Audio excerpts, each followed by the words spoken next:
What's up, y'all? Welcome back to Thirsty Therapy. John, what's up, buddy? It's so nice to see you.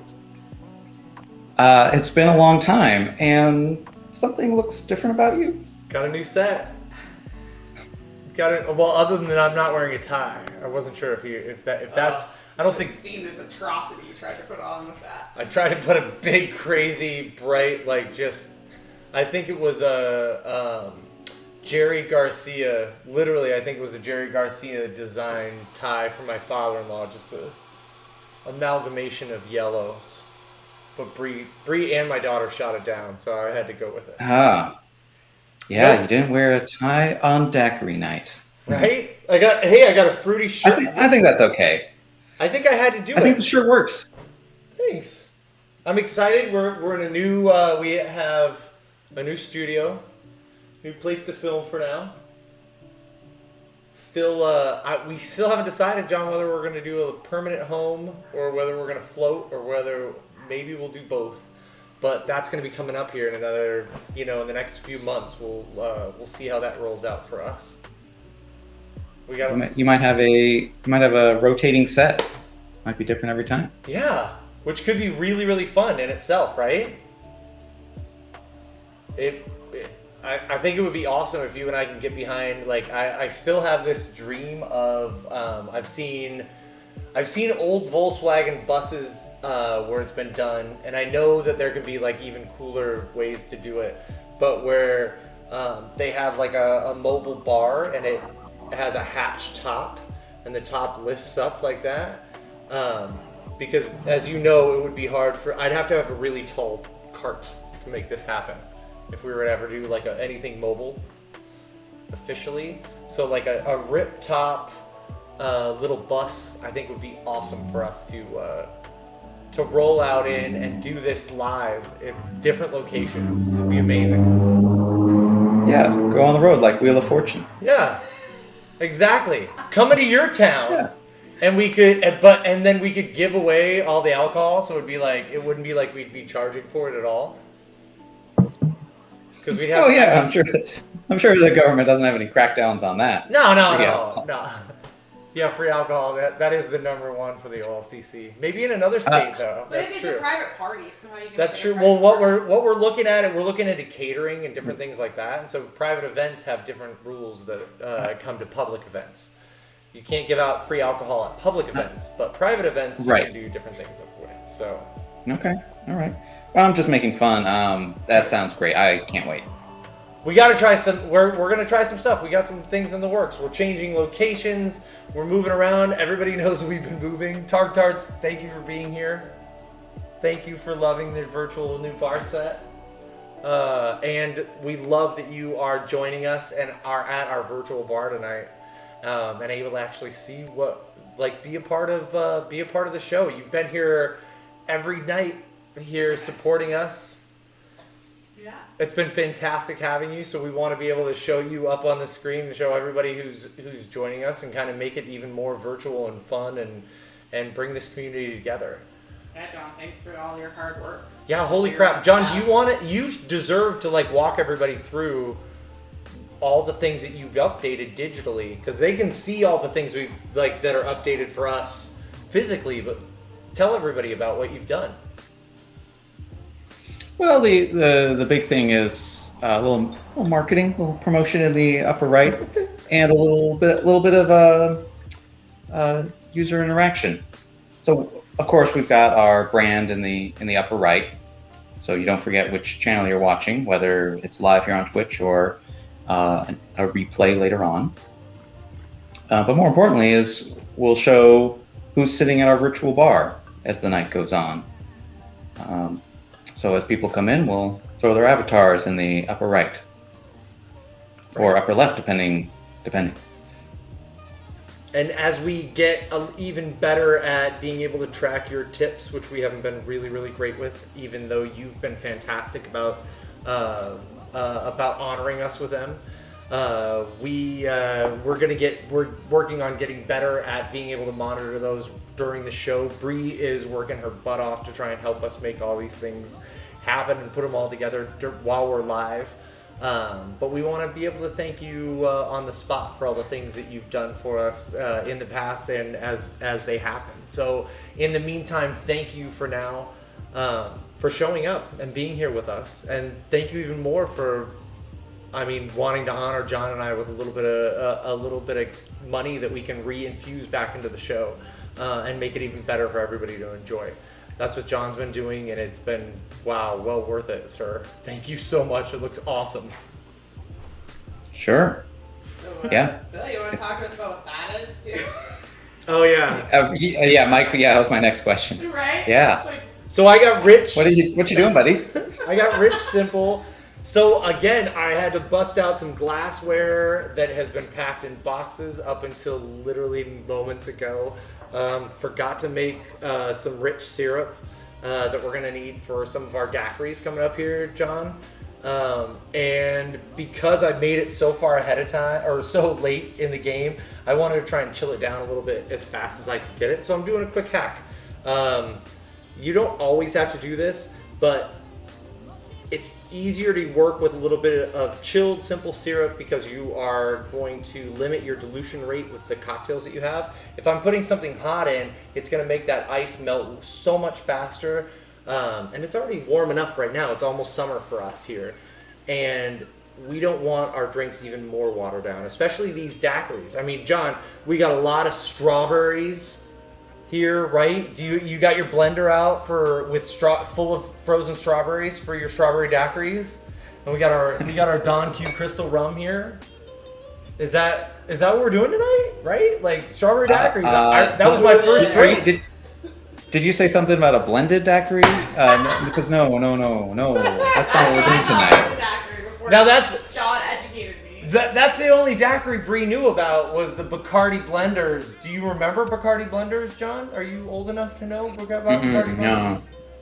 No, but it seems like something Bacardi should capitalize on. They did. They did for years, and it came in like frozen concentrated orange juice.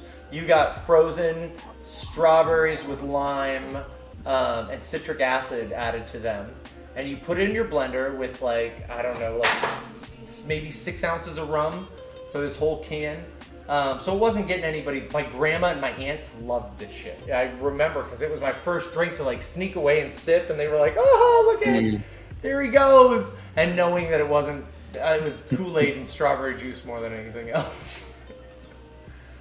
So, good. But right? Okay, I can see this. But that was But in the '80s, that was a daiquiri. And That's all anybody knew. And somebody's cool mom would be like, you can order virgin daiquiris. And Oh. you get virgin daiquiris at Chili's. Or Basically blended strawberries with a lime on the edge, and you're like, oh my god, I'm so fancy.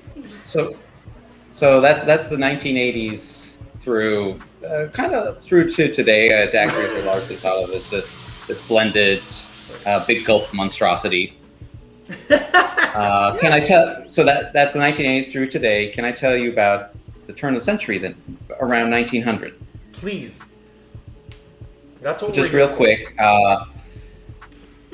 Purportedly, the original daiquiri, was invented around this time, 1900, in near a mining site, an iron mine in Cuba called Daiquiri. That's probably not the indigenous pronunciation. Anyway, to serve people who've been working in the mines, sweating, getting out of the dark mines onto the hot beaches of Cuba, cool them down with rum, lime, and sugar. Rum was, lime and sugar, already common in grog, Navy grog as a ration, and of course Cuba had Bacardi. Bacardi was located there at the time. Bacardi since moved, right? I think they're Puerto Rico now. I believe it is Puerto Rico. I don't believe it's Cuba. I think you're 100% right on that. But anyway, they were there. White rum moved to Puerto Rico, I believe. Yes. Puerto Rico. Right. So they were there in Cuba over 100 years ago at the origin, and said hey, let's cool down with this amazing concoction of just 3 simple ingredients. Of course, they're probably using sugar cubes and maybe crushed ice at the time. And now it's become lately it's become or the classic somehow, when it came to mainland America at least, served up, not over ice. Right. And it was a shaking drink. So then that's what we're making today. Yeah, and that makes sense with its particular that particular dilution rate too, John. That makes 100% sense, because I believe back in the day you were just going to be pouring raw ingredients on that ice. You weren't having anybody shake it up for you. You were lucky to get what you got. And it was also like, think about this. It's a natural painkiller. Like, we don't want to. No one wants to rely on alcohol for that nowadays, because we know how slightly unhealthy that is for you in the long run. But it cooled down these workers and kind of didn't make them feel like shit after working their ass off in a mine for the entire time. Like, that's a good way to get people to like relax, muscles chill out, and it's not a bad way to do it. And with that dilution rate, I wonder too, you were talking about sugar cubes. I wonder too if it was rations wise, the refined sugar and dried sugar would have probably been being shipped out, because that was able to be stored, kept dry, being able to send to the mainland and shipped all over the world. I wonder too if they were just leaving people with the dredges of what was left from the sugar refinement, which would have been like the almost molasses cooked down, like strong sugar, strong unrefined. Because was it Bacardi like white rum back in the day? Because I don't think white rum existed. I don't know. Back then either. Oh, good point. It was probably all molasses. Well, what's the difference between? Do we need to get into brown rum, dark rum versus all that, or can you give a quick definition of white rum? I believe, usually it's also refinement and aging on those white rums too. So like, I believe they are running it through charcoal to get it filtered out, because most rums are going to be made from sugar cane. And so like between that, and which is why I love the viscosity of that rum gets. In fact, I use it in particular for certain things that I want to have a better mouthfeel. John, do you remember you and I talking about me making? I have a couple of drinks that I do, a bitter cacao, a bitter chocolate, and I basically just use cacao and I roast it just before we use it, and I put it in Don Q here, this crystal rum. Because of the makeup of it being a sugarcane produced product, it does have a great mouthfeel. And rather than putting it in vodka, because you can get Mud Puddle, which is a bitter cacao extract or liqueur kind of from New Deal Spirits here in town. Tastes great, but the dryness of the vodka and those neutral grain spirits I feel like are really harsh when it comes to the cocktails that I'm trying to make with that bitter flavor. So I like the like I said, the viscosity, the mouthfeel that sugarcane gives you. But nowadays, this is the most refined rum you can get. It's not only not aged, but it's also been filtered several times, almost like vodka. I think back in the day, and that's what makes it white. It's not the initial product; it's the amount of refinement.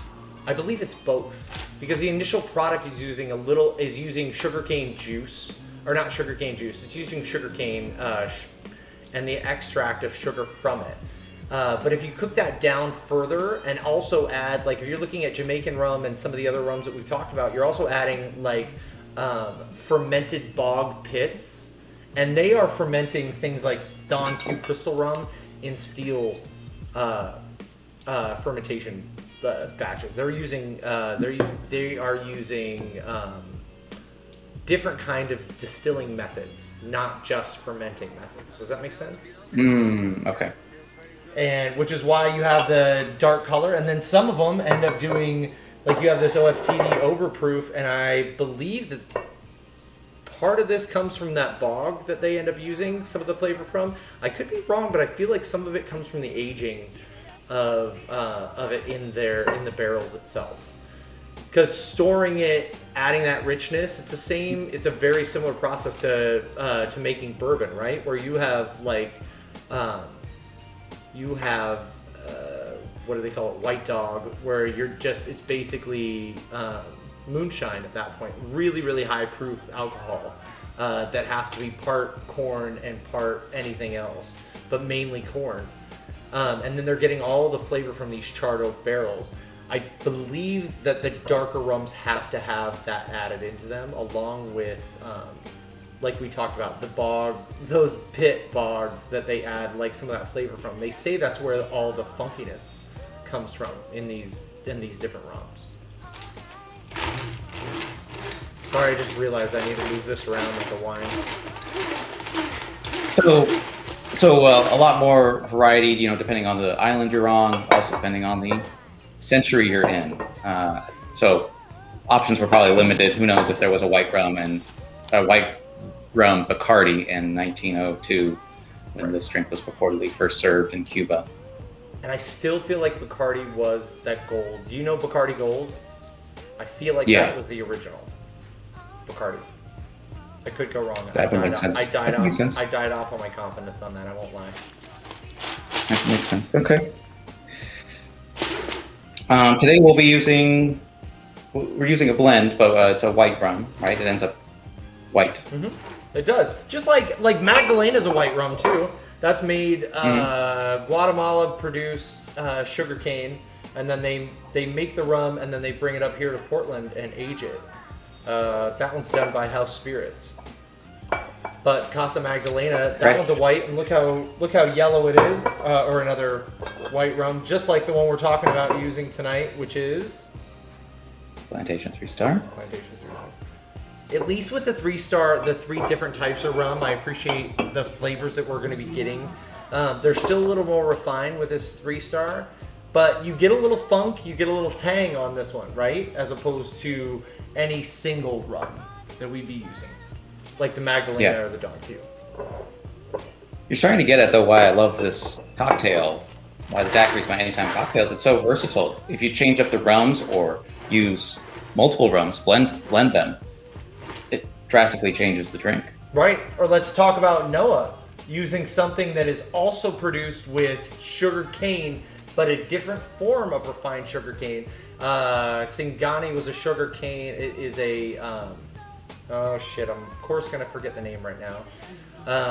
But it is using sugarcane juice as opposed to the actual sugar cane, fermented cane itself, or any. Oh, you're talking.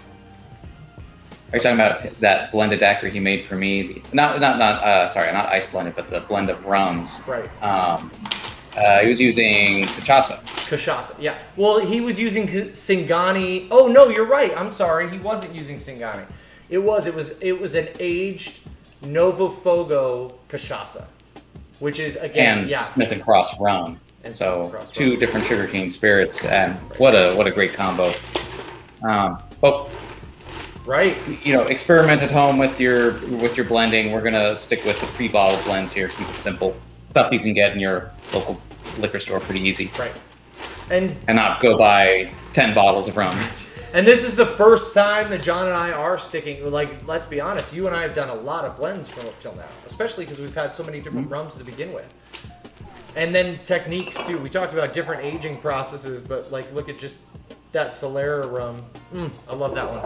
That's like a really, really rich cognac for me more than anything else. You remember that one, John? Oh, I have it out too. I love it. Yeah. Oh yeah, there it is. My new wire. Yeah. I got a wire right in the way right there. So I'm like, oh yeah, now I can see it. Yeah, that's one of my go-to sippers. Yeah. Although the second rum that we're using today, which is specified by the spec, plantation pineapple rum, that might replace that as a fun sipper. It just tastes good by itself. We'll get to there, but it's not like the pineapple rums you might be imagining. Right. It's not like oh, that is missing from my inventory here.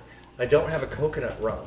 And I think that's a little bit more like what you're referring to, right? I don't have a Malibu or a what was the We're not one? doing that tonight. Parrot Bay. Because Malibu is way more night. expensive. So I had to do Parrot Bay, John. You get that in a handle.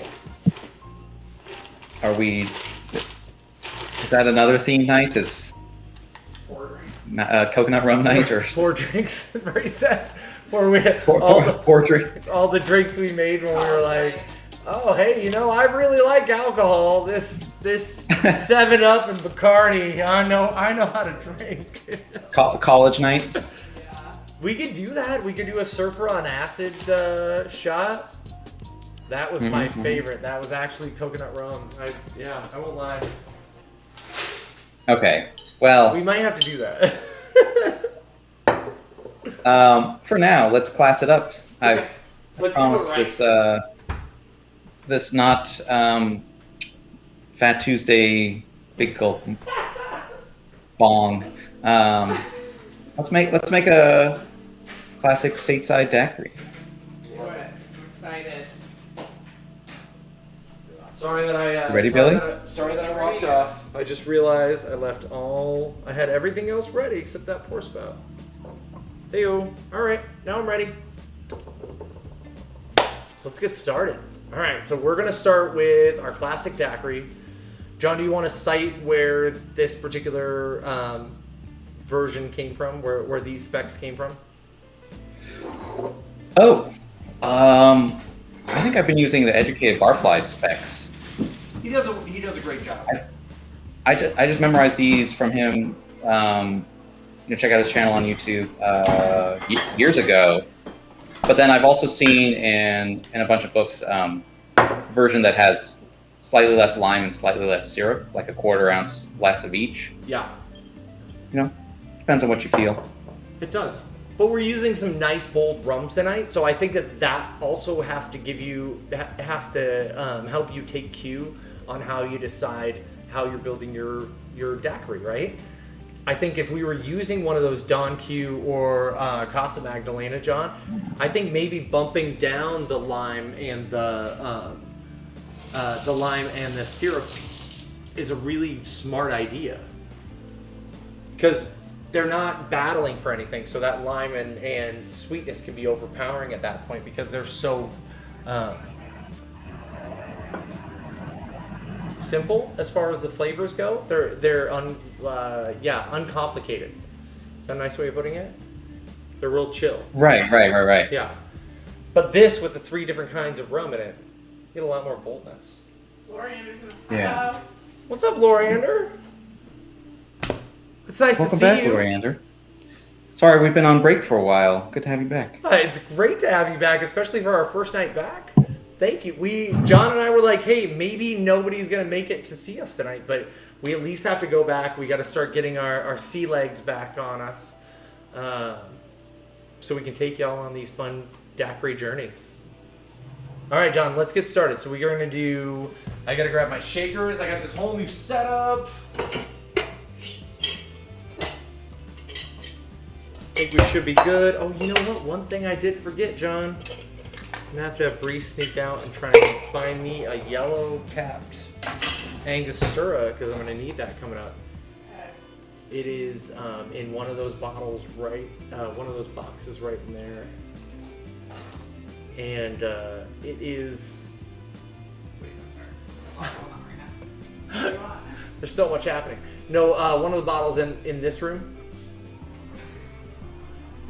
You remember Angostura has that big, it's a bitters bottle. It's the largest bitters bottle that I have. It has that big white label going around the outside of it. And it has a yellow plastic cap. Wait, say that one more time. Sorry. A yellow plastic cap bottle that has a big white label on it. And it's about this tall. It's Is there a shorter. name on it? Yeah, it's Angostura. It's shorter. But that's how you'll notice it from the top. Sorry about that, everybody.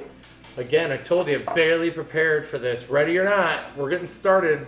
You just moved. There's photographic evidence on the Instagram about how so many boxes of liquor that you had to move. And did it even fit into your new place? Did you have to put some of it in storage? I had to put some of it into storage, but I also didn't trust any of it in storage without paying for a climate controlled. Well done. A climate controlled unit. So it is all back with me again. Just as it was strategically positioned around my closet and all other, any other place I could put it. during our prep area and everything else. Yeah, now it's just the same way, just in a new spot. Well, and as we're temporarily moving around, we're also trying to decide what things we keep, what props we're using in the background for everyone to see. So yeah, we got to have room for all that stuff and moving it around. It's not always as functional for my wife and kids to get stuff out of the fridge when I have all this booze right here. So this goes away when we're not having our show, which is a good thing. Right. All right, so let's get started. We got to get. I've only had a little bit of tequila, and I'm drying out. John, how are you feeling? It's it's very very warm night here in Portland. I could cool off with a daiquiri. Yeah. All right, let's do that. Right.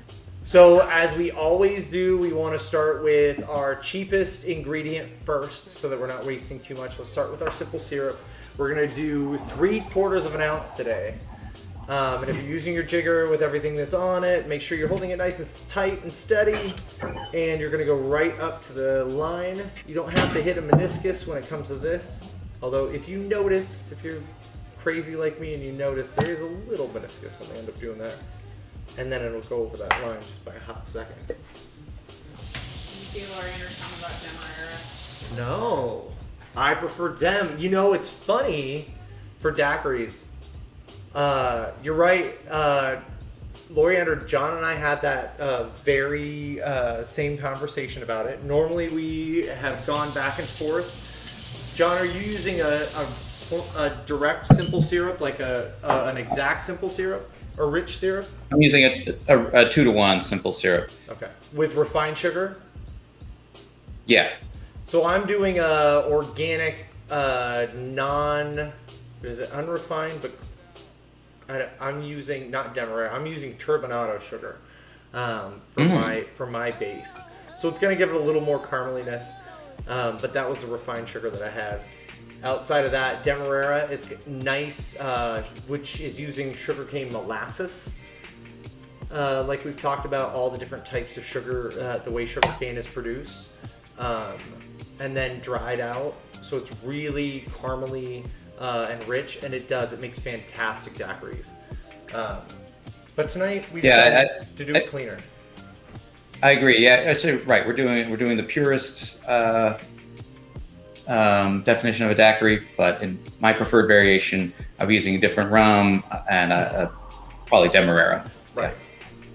But hey, we had to bring it. We want to bring it to everybody. So, Loriander, thank you for bringing that up because that is a great point. If anybody's out there and they already have some daiquiri experience, just go straight for Demerara. Spend the money on it, and make sure you're only making small enough batches that it's not going bad. You're gonna have 2 weeks, possibly 3, but that unrefined sugar sometimes can go quick. So make sure you're not making huge gobs of that ahead of time. And it's 2-to-1. I don't know if everybody saw me making some a little bit earlier, but do your best to weigh it out if you can.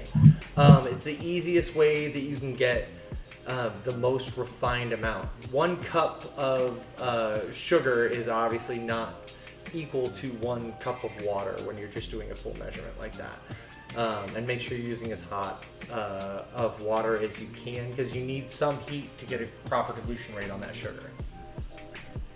All right, so we're halfway there, John. We got to get our lime juice. Let's get a full ounce of lime juice. And the reason we want a full ounce now is because we already did 3/4 of an ounce of syrup, and we don't want this to be clawingly sweet. This is not that strawberry daiquiri like we talked about. We just need enough that we have balance. So we want a nice tang. We want to taste the lime with our rum. And then Plantation 3-Star, because we want that nice balance of funk, the cleanliness of this.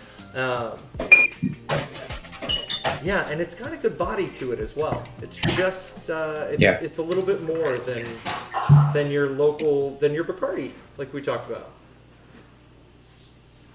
And I don't know why I didn't measure this out in the full 2-ounce side, John, of my jigger, but I'm rinsing out the smaller side of my jigger.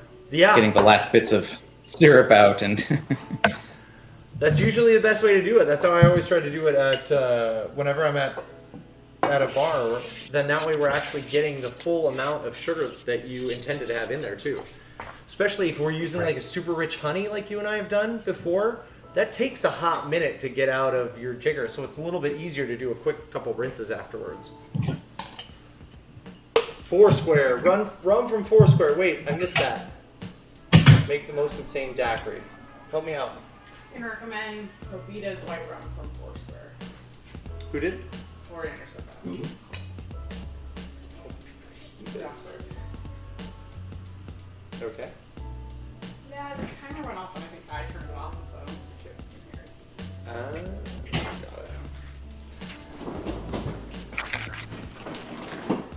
Foursquare, good family of runs right there. I don't know that one at all. They probably produce something on your table. That's a good point. Do you have real McCoy? I do have real McCoy. That's Foursquare. Real McCoy was my replacement since we can't get El Dorado here. Although I'm a fan of Real McCoy, but I'd still take El Dorado over it.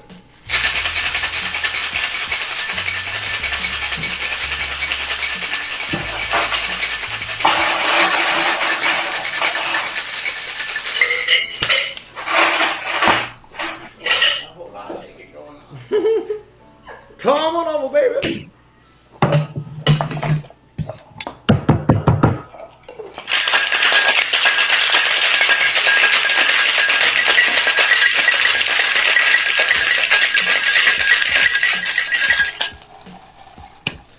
I forgot my double strainer. I got a big in here though. I like the new setup.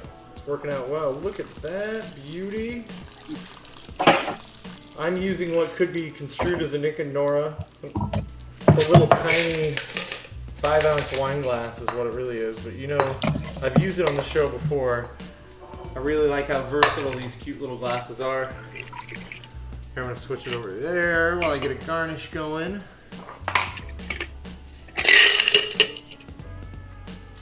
And we're calling for a lime wedge. John, will you be offended if I do a wheel? No, a wheel's really classy. I agree. But a wedge will work for viewers at home. Whatever's the easiest for everybody. Just make sure when you're going through, you're not clipping, and you want to put your wedge on the edge or your wheel on the edge. Make sure you're not clipping all the way through your lime. Either way you're doing it. So when I'm doing a round wheel here, I'm not even going all the way to the center. I'm actually just going about a third of the way into the lime and then cutting through. If I were to be doing a wedge, I'd do the same. Because you want to set it on the edge and have a little bit of that juice. You don't want it basically breaking out. I don't know which camera I'm at, by the way. You're on secondary. So I don't want it. Now I switched. I don't want it to Let be me see John. breaking apart as we set it on the glass, because then it's just going to fall in or fall out. We still want that lime to stay taut, just to have a little small enough split, if you can see that right, to sit right there on the edge. And look at that little kink in it, still sitting right. How's that? I got it in a good spot? I don't know the new places. You're good. You can actually pull it closer to you, because I can see all your hands and the whole cutting board. It's like an actual hands cam. What? Yeah. I Nice. just didn't know we need to do 2 hands cams. We don't have that. Oh yeah, that would be good, John. 2 hands cams What? in one. We need a scene with 2 hands cams, because it can't. Oh yeah. Yeah. Right now we can't do 2 hands cams at once. But hey, we're getting there, everybody. Thanks for sticking with us. Man, I need a bigger chat. My chat has been expanded by so much that I can barely even see what Loriander says. But something about a distillery in Barbados and Hampton Estate in Jamaica, which... Thank you for loving the new camera angles, Loriander. That I got to read perfectly. Who was I just thinking It's of? about, I think it's still about Probitas. Oh, okay. There was a dark rum that I was just trying to think of, John, that we haven't... That's one rum that we really, other than the OFTD, we don't really have like a another dark. It's the one I'm trying to think of that we used to have. And that is in Hampton, out of Hampton, Jamaica too. Look at how pretty John's is. Gorgeous. Oh, thanks. Hey John, turn yours just a little bit. Turn your line towards me a little. There you go. Pretty. Can you take a screenshot of that? I know. That looks awesome. That's a great spot to like. It's my mental picture. All right, should we drink them? You ready? Yeah. Let's get them in our gullet. I'm getting scurvy. Cheers, sir. Cheers.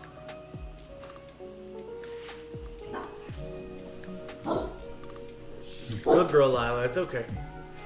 Kids are back. If that doesn't cool you down. Oh my god, it's so good. It's so refreshing.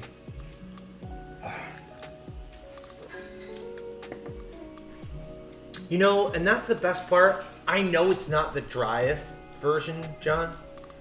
Right? Because we talked about having less sugar in it, having less lime. If you wanted to keep the lime at where it was and drop the sugar, you'd make it a much drier drink. Because that's what lime does. In a good way. But the juiciness of it and the compliments that we get from the different types of rum, that's why it was easy for it to take over as a drink. It's amazing. Yeah. Oh. Yeah. We're gonna make another one of that. Because I'm gonna drink this whole one and then I'm gonna make one for Bree. Huh? Yeah, Hey, I want do you you to have I want to convince Bree. And I need to drink it. You won't even let me try it. Just hogging it. Rudes. I thought I just needed to make you another one. Hey, can you sneak in and grab the tiny humans some lemonade?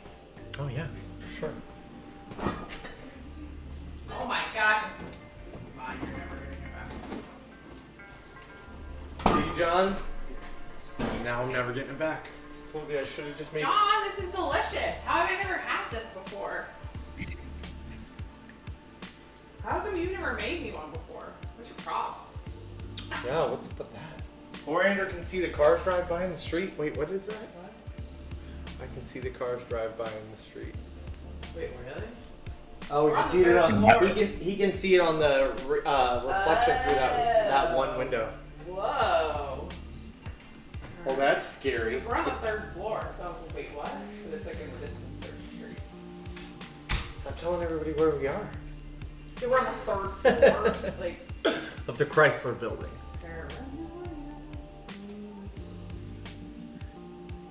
Can I have a little bit more? No. That's the only thing that'll make me feel better. Alright. Thanks. Now remember, Maybe we should everybody. move quickly to the. Are you really going to make a second one of the same, or should we move on? No, Nah, we can move on. That's okay. You can just make me But I one was bigger. gonna remind everybody. Remember too, your garnish is supposed to be functional. We are, as an industry, we are spending money to put it there for two reasons. One, because things taste better when they look better. Let's be honest. But also, we're putting that money there because you are empowered to drive the flavors of your drink. If you want it to be a little bit drier, always be empowered to give it a little squeeze, whether you have a wheel or a wedge like John. You can squeeze it and drop it in. It's not uncouth in any way. It actually is helping you determine your preferred flavor that much better. That's right. That's right. If I go a little bit drier on this, maybe I'll squeeze this lime in here. Right. Thanks, Loriander. Thank you for feeling my fear. No, it's keeping your secret. I mean, my secret. Now you can see my bun. My bun closing the shades. That's true. Who doesn't like watching your bun close shades? Sorry. I just saw the delay. John, this is delicious. They did a really good job of treating those miners well enough to get them to show back up the next day. Just rum and lime is such a magical combination. It's one of the best. That between that and tequila and lime in a margarita. Those are just two magic combinations. Can I hint on that though? You've hinted on something though. Lime, and don't forget the sugar, because you wouldn't have any of these drinks if it wasn't for a little bit of that sugar, right? You need that balance. Sure. But lime and sugar are your basis for the daiquiri, like you said, John, the margarita. You also have the gimlet. The gin gimlet. Vodka, I guess, gimlet as well, but it was started with gin. And what else? What else could we keep going with? Technically the other mojito. spirits. Yeah, I'm trying to think of think of the base that is lime, like what a versatile thing lime is. Yeah. Because lime and sugar are the basis for numerous amounts of drinks, basically. Yeah. And that's all you need: citrus and a little bit of sugar and your spirit, and you're there. And essentially, I mean, we're making different variations of those all over the place. What about like whiskey and lime? That doesn't come up as much as whiskey and lemon, right? I agree with that. I think it's the juiciness of the lemon with that. Yeah, I agree with you. I think I have that bourbon cocktail that uses lime because it's a springtime bourbon cocktail. And that's one of the only, and everybody was like, well, wait, how can you put lime with bourbon? But why? That's just even more of a challenge for me, which is why I'm like, why not? Let's fucking do that. Like we should do that more now to like encourage that flavor or encourage that exploration. But you're right. It's not, in general, it's not going to be a thing. I will say bourbon was created in a place that lemons are much more prolific than limes. Much more wetter of an area and not so dry. But I wonder. Now you're halfway down. Get yourself a little more dry. I wish I could do that too, but that daiquiri's gone. Yeah, one other thought on the lemon and whiskey, or whiskey sour is one of my favorite drinks as well. But I think I would give my vote to just kind of the anytime versatility to this drink, to the daiquiri, because you change the amount of lime in it, you change the kind of rum in it, you change the kind of sugar, and wildly different drinks and different possibilities. Whiskey sour, lemon and whiskey, sure, absolutely, I taste the difference between the whiskeys, but does it change that much? Right. Well, I will say that the sour in itself, egg white included, is a versatile base, just like the one we were talking about with lime and sugar, because you can take that from, you can take that in so many different ways, the sour in so many ways, where you can do that with light rum, you can do that with dark rum, you can do that with gin, and those sours still turn out, depending on the balance of everything. The only thing I thought of while you were saying what you were saying was that I wonder if it was because of the sweetness inherent in bourbon. So we talked about sugarcane changing the viscosity of rums, but rums aren't necessarily sweet, right? Bourbon being known as having so much corn in it, same reason corn syrup is used as a substitute for sugar. That is known to give it its sweetness. Did we get this? I totally missed out on the lemonade. My bad. That's known for giving it its sweetness. So I wonder if that's why with sugar they wouldn't. Thanks. With sugar, it wouldn't balance out as well. But now I think we need to try it, because even my bourbon drink that I uses Amaros and not sugars. Oh, when you combine it with lime juice. When I combine it, and not lime juice. I only combine it with lime peel. Well, now you've got my interest. Right. So it's even less limey. It's not juicy. This is still like this is still a stirred cocktail. I can't. Oh gosh, you just reminded me. That's another thing that you can change up in your Right. in any of your lime-based drinks is throw a lime peel in there, throw the whole lime wedge into the shaker. Right, like we talked about, you have your Regal shake then at that point because you're using the oils, you're utilizing all those oils and the juice components in those drinks. It's just like we talked about rum having all these different components and different ways of being produced. It's these slight, subtle variations that change everything for us. And my favorite that's kept me in this industry for this long. That's kept all of us intrigued and excited enough about cocktails that we wanted to continue tuning in, right? To learn a little bit more, and there's a little bit more here always to learn because we're kind of trying to push this this industry in new and fun avant-garde ways all the time. John, there's a dog ruckus. I think there's a few dogs. It's like there's a ruckus. What's wrong? Might be time to close the windows. Right, but it's so hard Problem with is all the fresh air.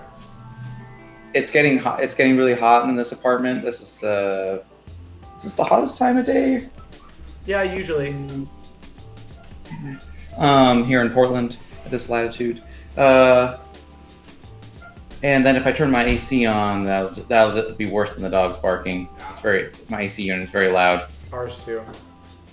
So maybe I just sweat it out. I just close the windows and just sweat it through the silence. Nah, we don't. Who cares? Just enjoy yourself. I liked it. It's entertaining. We can deal with the dog.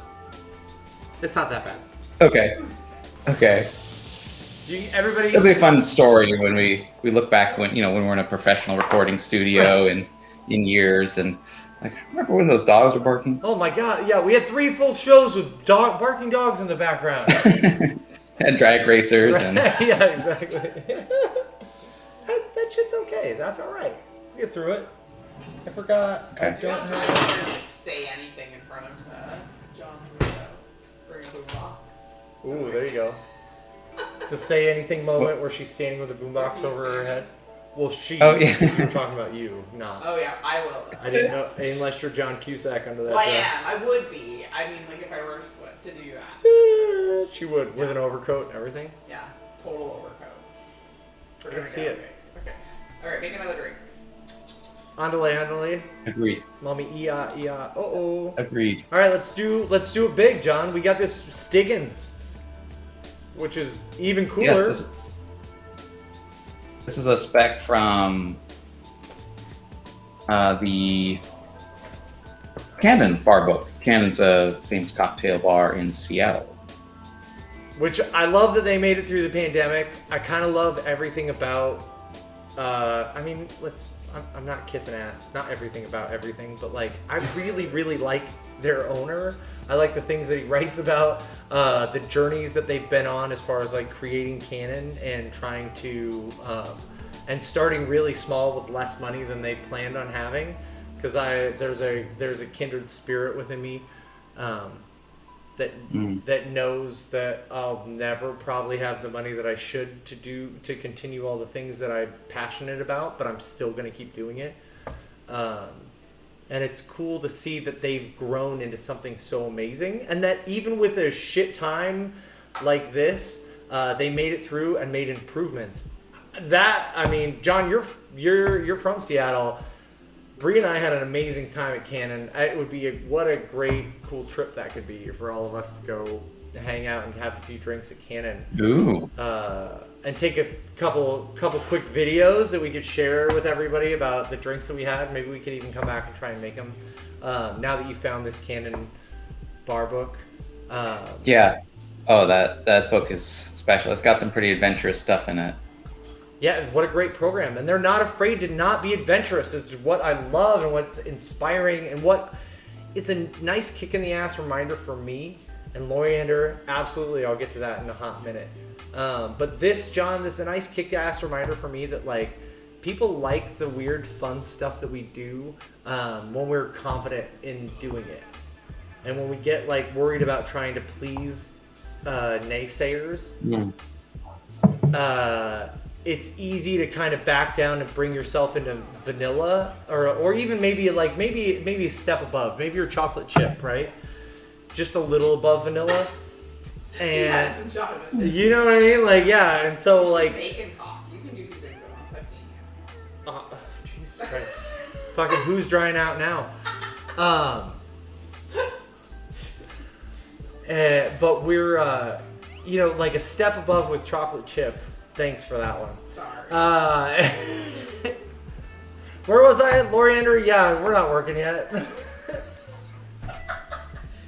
John's working. I wasn't saying anything important. No big deal. Sorry. Yeah. I've never been able to be a bartender though. Right. I tried, but then pandemic. Yeah, John, you were just getting slated to start bar backing, right? Mm-hmm. Yeah, applying to places. Dropped my resume off. Literally we'll see. days before. I think there's still so much uncertainty about the industry. There's a lot of hope, things reopening, vaccination rates going up. So we'll see. Yeah. Maybe this summer. We'll see. Fingers crossed, right? I don't know if, and I'm just trying to break into that industry, get my level up as a bar back, hopefully be a bartender. That's my story, just starting out. I don't know if you have a different story you want to tell about going back to work or what you see in the industry.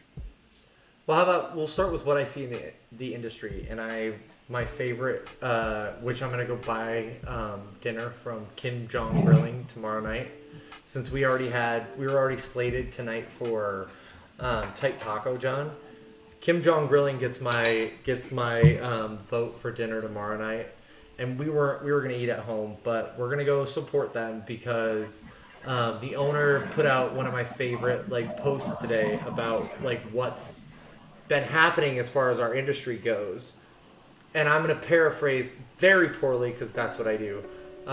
But in my very poor, basically what he said was that we were willing and able in our industry to pivot so quickly and change everything and add all these new precautions and safety measures and start learning how to work with gloves and masks 100%. And you can yell at us and bitch and complain, and now that the CDC just yesterday put out this new thing that vaccinated people indoors and outdoors don't need to wear masks, and that's fuck yeah, awesome. I'm glad that we're getting there, but that just happened in a day ago, and we have all worked our asses off to try and pivot within the industry, and I think it is respectful enough for people to give people a little bit of time and space to try and get into new habits and feel comfortable with new things when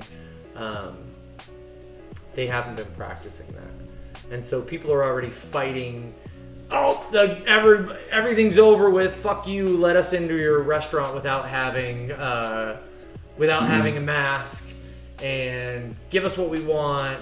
We told you this was bullshit. No. Those aren't the people that need to be fielding this shit. People who just make rules and make calls out loud. The Honoring customers. Right, the greater powers on high is what I more meant. Put out a statement. It's gonna take everybody else a little bit of time to be cool and comfortable and figure out their new normal with that. And whether this is any more bullshit than any of the other things. And not that I think this is bullshit, but everyone deserves time to figure that out. Just like you had fucking people arguing about wearing masks up until last week. I think you can give people maybe a couple weeks to decide that it's okay to have you in their restaurant without a mask, and maybe whether or not it's actually going to be safe, because maybe in a couple weeks we find out it wasn't as safe as it was. And if that's not the case, hey fucking Ray, and let's get back into let's party, hooray, let's do it.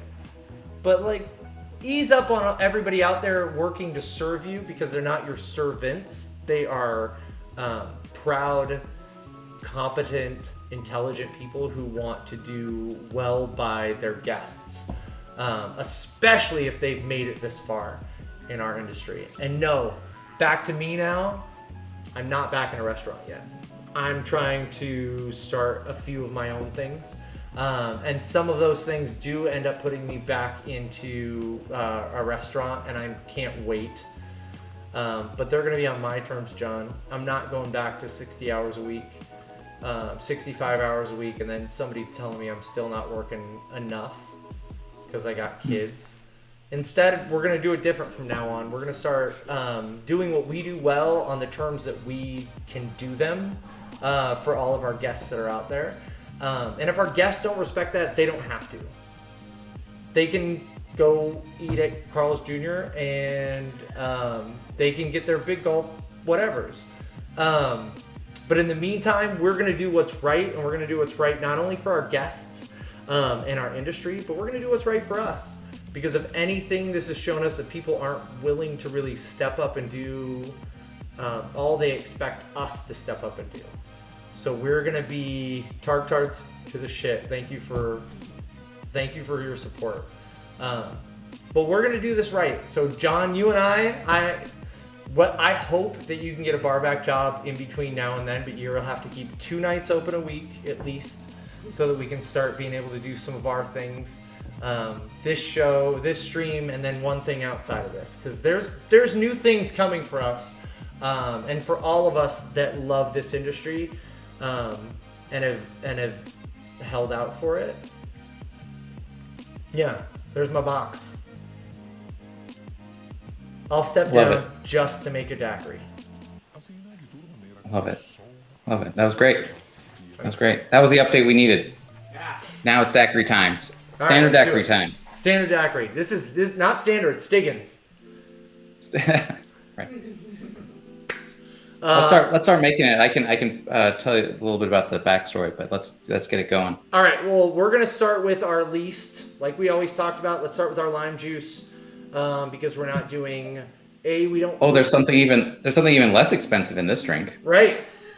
Well, we forgot about our pineapple sage leaf. We don't have that for this particular one. I don't think we're gonna need it, but lime juice is our cheapest ingredient now. So let's do that. What about the bitters? Yeah. Oh, sorry. John, let's do a little math. I'm gonna. Can you math? Let's let Bree do a little math for a second, though. Okay. Do you remember how much? Do you remember how much your bottle of Angostura costs? Your large bottle of Angostura. Or do you? I do not. 20 to 30. The largest bottle can't be even 30. I believe it's $20. Dollars. I believe it's 29, but I could be wrong. Milliliters, Okay. ounces. 32 Little- ounces. Oh, I'm sorry, 16 ounces. Bree's looking it up real quick. Oh wait, I am. Oh, I thought you was were. doing math. But we can look at the price. Let's say it's $19 though, for 16 ounces. Yeah, $20 seems like an average from what I'm seeing. For a 16 ounce? Okay. Okay. So $20 for 16 ounces of Angostura. How much is that per ounce? That is $1.25 an ounce. Which isn't crazy, but we're still How many using dashes in an ounce? your there are, with this large dasher, there should be 3 to 4 dashes in a quarter of an ounce. So that's like, let's say 16 dashes 4 in an times ounce. 4. Right. Yeah. So, I'm just saying, I still think the lime juice It's is like cheaper. 8 cents a dash, then, if that's accurate. Damn, 8 cents. 8 cents a dash. I never realized it until I started bar managing that little things like this is where you have to start nitpicking the little things. You're like, oh my god. Oh, totally. And how much lime juice? 3/4 of an ounce of lime juice. How So many limes is that from? 2 limes. Lime juice is probably more expensive still then. I get a bag of limes, which gives me. We have like a calculator somewhere. Yeah, we have a calculator of lines. Yeah, we've done that because that's what we have to do for our business, right? So Spend I like some it. real It's dollars. fun. What's a Trinidad sour? I don't know why I don't know that. Sorry, let's get started with lime juice though, John. We'll do 3/4 of our lime. You know, Okay, basically sure. what we're getting down to is, do you know what our most expensive ingredient is in this cocktail by the time we're done with it?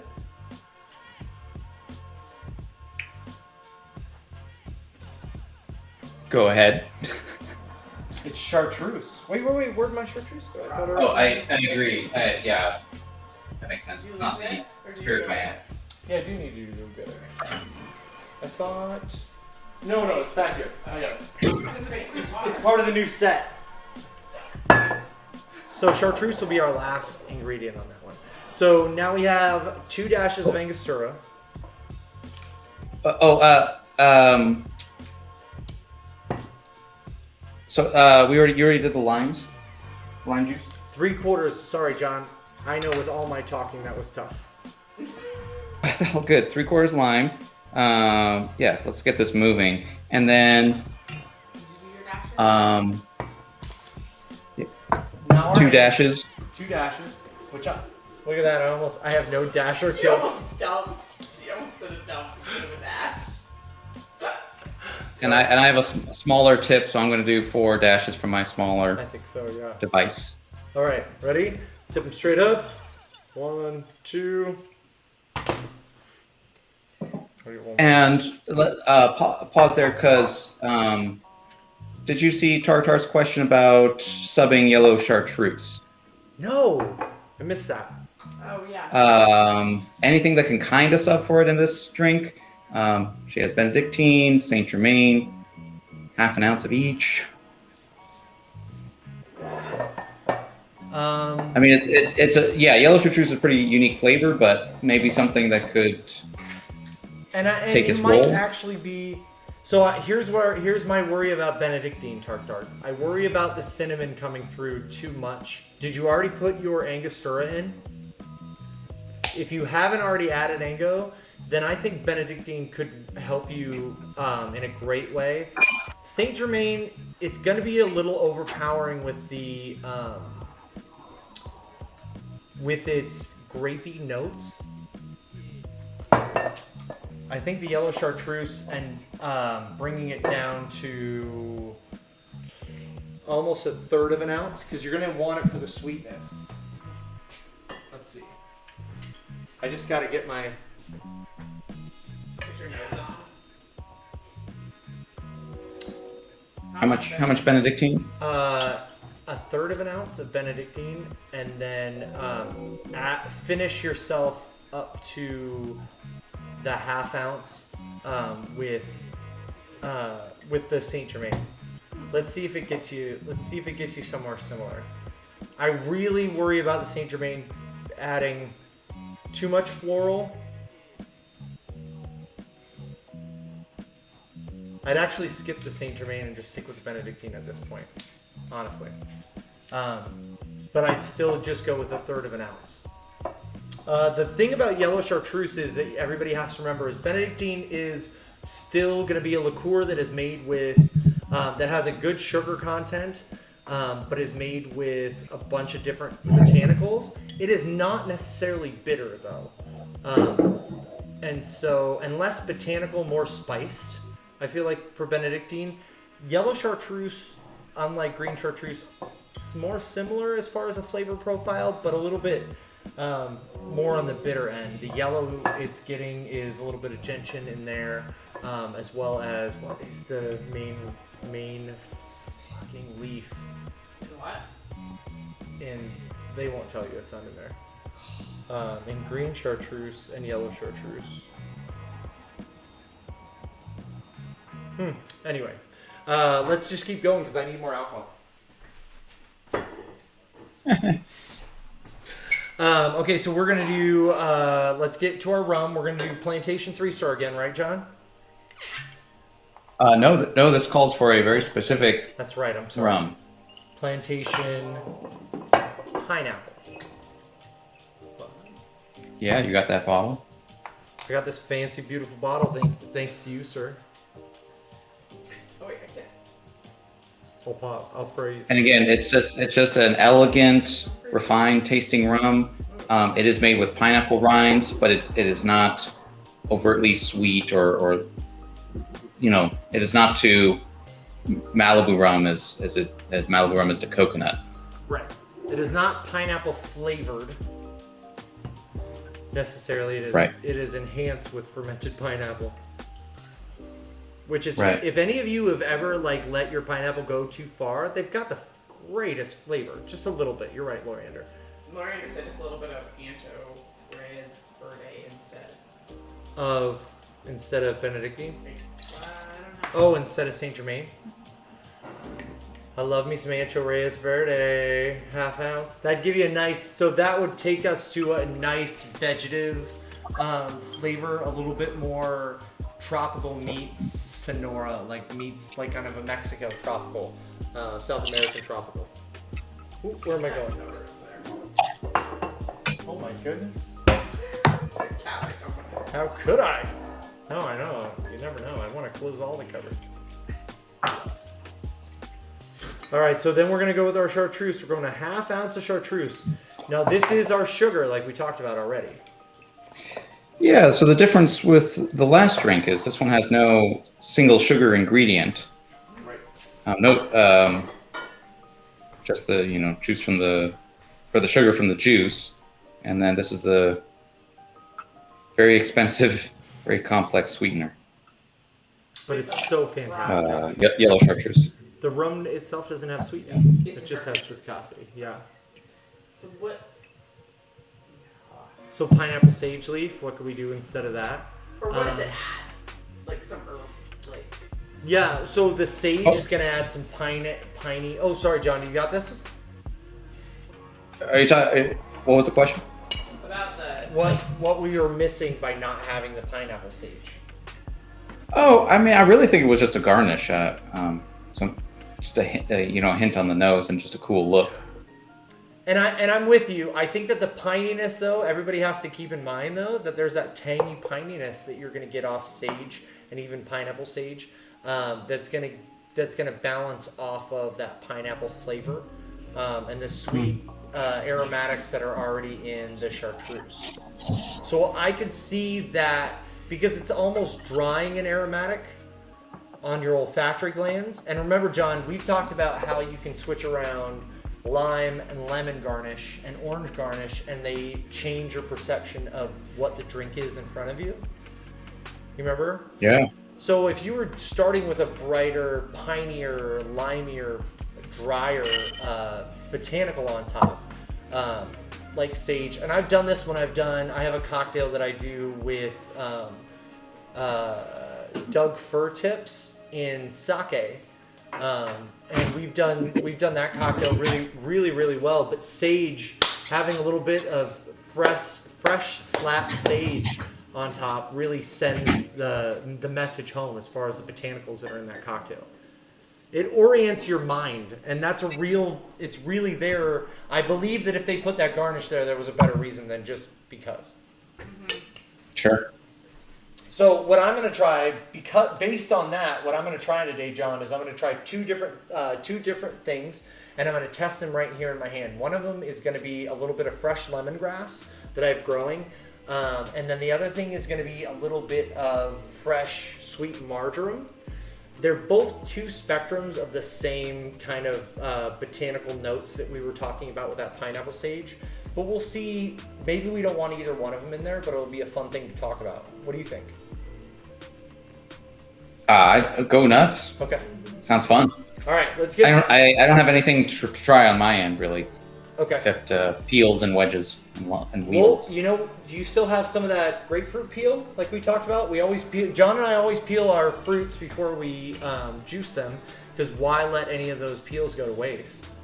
Yeah, I got grapefruit peels because we need grapefruit juice for the next drink. All right. Well, remember how we just talked about the dryness of the sage leaf? My favorite peel to use for a dry citrus is grapefruit. It's even drier on the nose than lime is, because lime invokes a juicier cocktail in our minds because of these daiquiris, because of margaritas, things like that.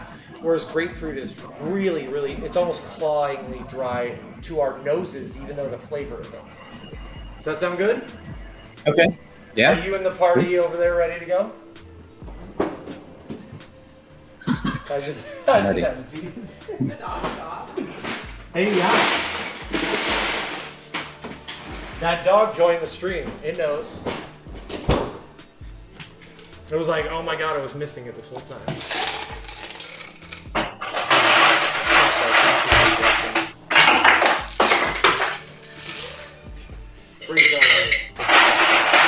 All right, so make sure you slam your lid down. I got my ice in there. We got a good seal. Let's keep it that way by shaking.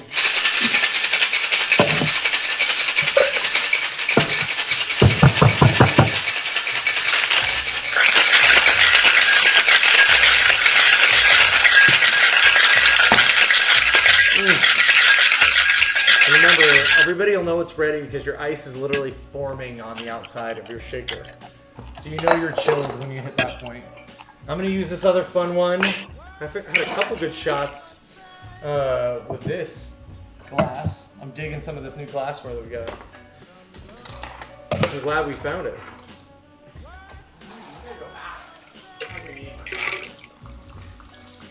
Right? Well, we could. But I more mean like glad that I found it in the boxes that we had with us. But yeah, Right. I definitely need more pretty glasses. I need to remember how to pour a drink. I know, lost my touch. What happened? It's a shame the way you forget to shake your shit. It's a shame. Yeah. Oh yeah, the way you pour. That's what the daiquiri said. Sorry. Are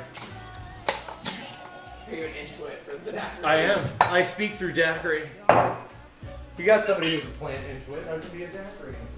You could be. You Who definitely. isn't into it? Oh man. You left.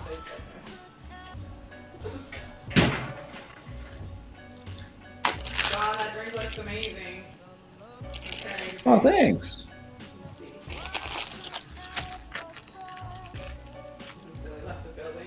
That's such a fun, different color, right? The gold rum and the yellow chartreuse. I really like the color. It's gorgeous. It's a little golden, right? I'm so stoked. I'm stoked that I have a unique garnish for it. The like the peel, like you said. I am so. Should I glad too. express the grapefruit at all? Absolutely. Don't let a garnish Cool. go to waste without expression. And express it before you trim it. Make sure you express it before you do your trimming, John. Do you know the person that Bonneville cocktail? Oriander says it's like I Bonneville cocktail. Is that how I shake? I don't know. Oh. He said it's his favorite word too. Um, I don't know. oh, is it to that song, Loriander? I get it. I totally get it. It's a shame. No, I don't get it. Do we know which person it is? I don't know. No. All right. Sorry, Loriander. Ah, jeez. That was abrupt, sir. No, you know, I learned my shake based on the Japanese heart shake. And the time that I spent there and the decade that I've spent in It's in London. particular It's a bar. Japanese food. But no, I might have drank at that bar, but I haven't worked there.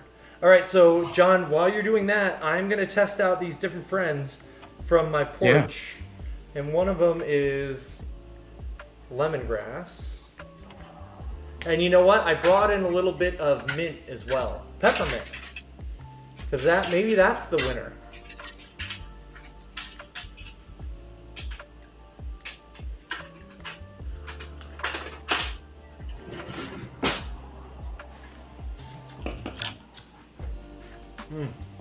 That's a fantastic drink, by the way. All right. Not too much in my hands still. Now we're gonna go sweet marjoram. Lemongrass isn't what we need. We don't need more citrus on top of that. Sweet marjoram might be a little too floral, honestly. It might be a little too perfumey.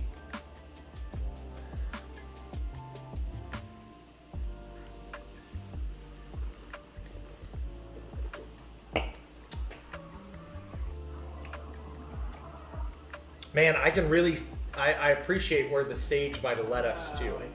It's almost with a now. This is my one thing with marjoram. It is one of my favorite botanicals to use because it creeps up and it's super strong in drinks, and people don't expect it. But it can be soapy in the wrong environments. John, I think we've talked about that about lavender as well. Lavender is a great botanical to use, but can trick us into being soapy in some of our minds, depending on what we're mixing it with. So last but not least, let me get the marjoram off my hands. I'm gonna try the peppermint. Now it's not mojito mint or spearmint, but I know, right? Look at John's pretty drink. John, I love your garnish. Where'd you get those skewers? They look great. Oh, I got skewers around. Never know when you need to skewer something.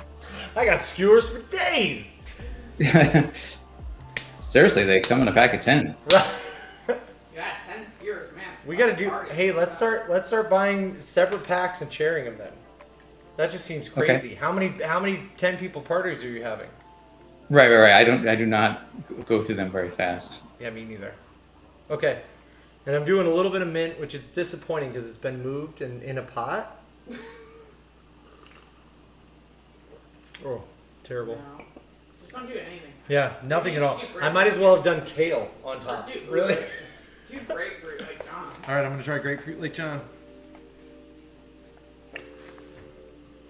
Remember, everybody, you can dry these out in your oven. It's the lowest temperature setting that you can get. If you're lucky enough to have 125, please use it. 175 was my last lowest temperature setting on our oven, but even that'll work to dry out your peels. Don't ever let them go to waste if you're making fresh juice. It's 125 Fahrenheit. 125 Fahrenheit, thank you.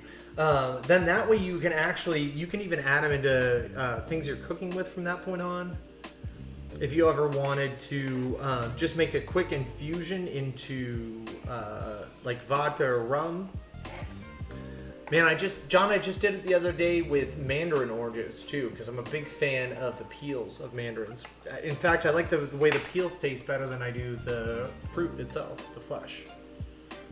Alright. I'm touching your hands. Hands cam.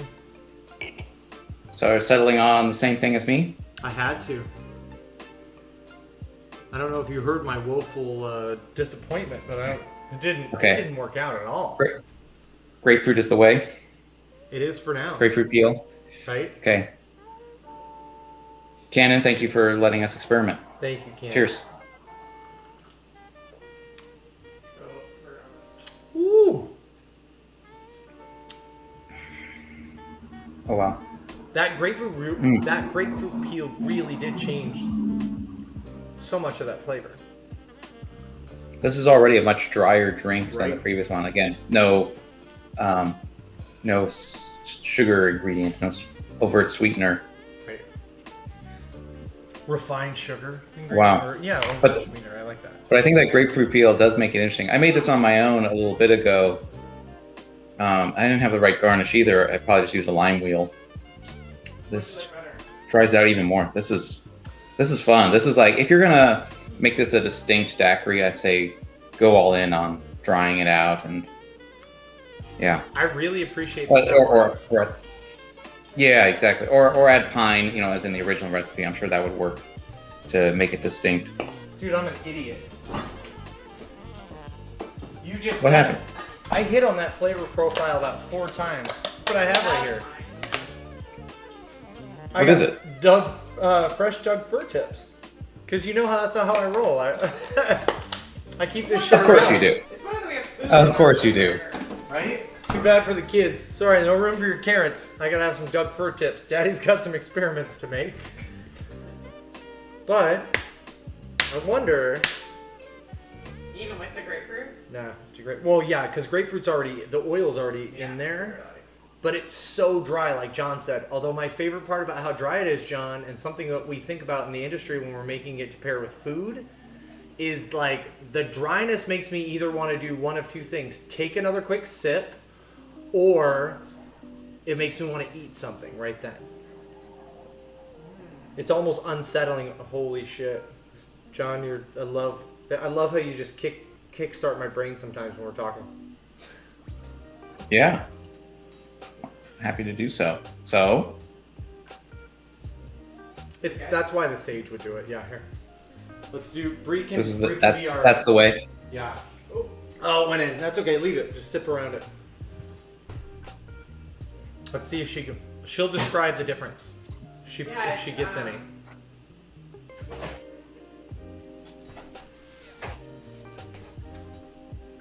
It's definitely different, but I can't like articulate why. Does it seem as dry as it was No. before? Does it make the same Juicier. click right on the back No, of your... it makes my tongue. Yeah, it's in a strange, right? It's in a strange way. It's a But more... it doesn't taste piney. Though. No. That's why, I believe that's why they use the sage. 100% I believe that's why they use the sage. Like, if you... Now I have, like, juicy, limey, piney botanicals behind it. John, that looked great for a hot minute. I know why you put it down. I totally get that, but that was kind of fun. What was it? Hey, and you have a full bottle of yellow chartreuse there, sir. It's a half bottle. Oh, okay. I just noticed. I was like, oh my goodness. I love that you committed. No. Yeah. I even have its sibling. Wait, did you just get that? Is it back? I think it is back. Yeah, it's been really hard to get in Oregon State, but actually a friend didn't want it anymore. Is it green chartreuse? What a great friend. It is great. Yeah, so this is a yellow and green chartreuse, yeah. And that's the greenery on a chartreuse plant that makes it green, right? A chartreuse is not a plant. There is a plant though. There is a botanical. There are Oh, many botanical. botanicals that are used in chartreuse. It's usually about more than 30 different botanicals used. That particular one has a lot of anise hyssop in it, which is why a big part of its flavor. It also uses wormwood and there's one more green thing that puts a lot less flavor in it. I can't remember what it is. Shit. I thought there was. Oh, so it's just, I get it now. Oh, tarragon. Loriander, how did you not get on that with me? Tarragon. Isn't that how we got on the tarragon kick the last time? Yeah, tarragon is a big flavor in chartreuse. It also gives a huge amount of its color. The more you know. Da-na-na. And if I were on G.I. Joe's, it'd be like, right? Isn't that what it is? Yeah. G.I. Joe. Not Joe's, but yeah, G.I. Joe. Oh, G.I. Joe. Well, G.I. Joe was like, right. And now... Go bully people, or whatever. No, that was Bree just got mixed up G.I. Joe and Mr. T. Eat your vegetables. Do you remember Mr. T? Do you remember Mr. T Mysteries? No, that was Mike Tyson. That was Mike Tyson Mysteries. Mr. T had a show there too. Then Mike Tyson tried to pull it off. Maybe he's fully still alive. Mr. T's still alive? Yeah. Let's get him on the show. Do you think he'd join us if I sent him some way to make a daiquiri? Oh, it's like a month older than my mom. It's weird. He'd shoot our viewership through the roof, I'm pretty sure. Oh my God. Well, viewership alone, he'd shoot my load through the roof. I'd be all so excited to talk to Mr. Okay. T. Well, Billy, I got bad news with that last comment. He's not doing the show anymore. Damn it. Sorry, Mr. T. What Mr. T, what if I keep it? You have to contain What yourself. if I keep it in my pants, Mr. T? Would you show up? Now, if I had my old Mr. T cut off sleeve jean jacket, would that be weird?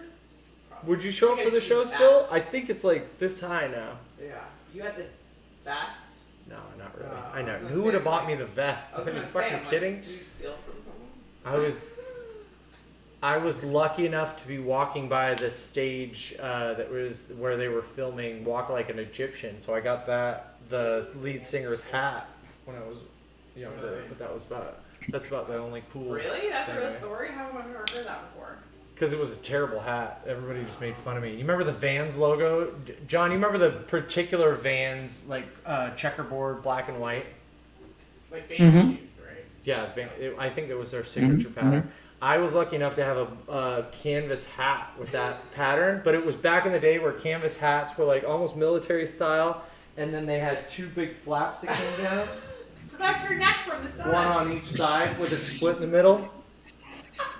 If anybody wants to look up "Walk Like an Egyptian," that music video, she is rocking that hat. And do you want to know the real story? Yeah.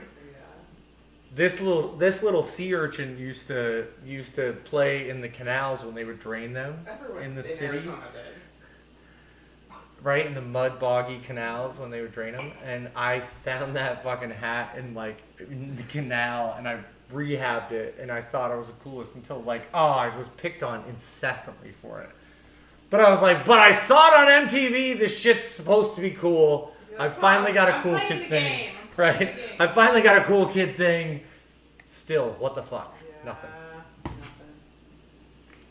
There's this therapy part of it. Let's have another drink. Yeah, let's do it. Let's. So we move from a fictional character in a Charles Dickens novel, Mr. Stiggins, to a real character and also an author, Ernest Hemingway. Ah, Mr. Hemingway. His preferred daiquiri.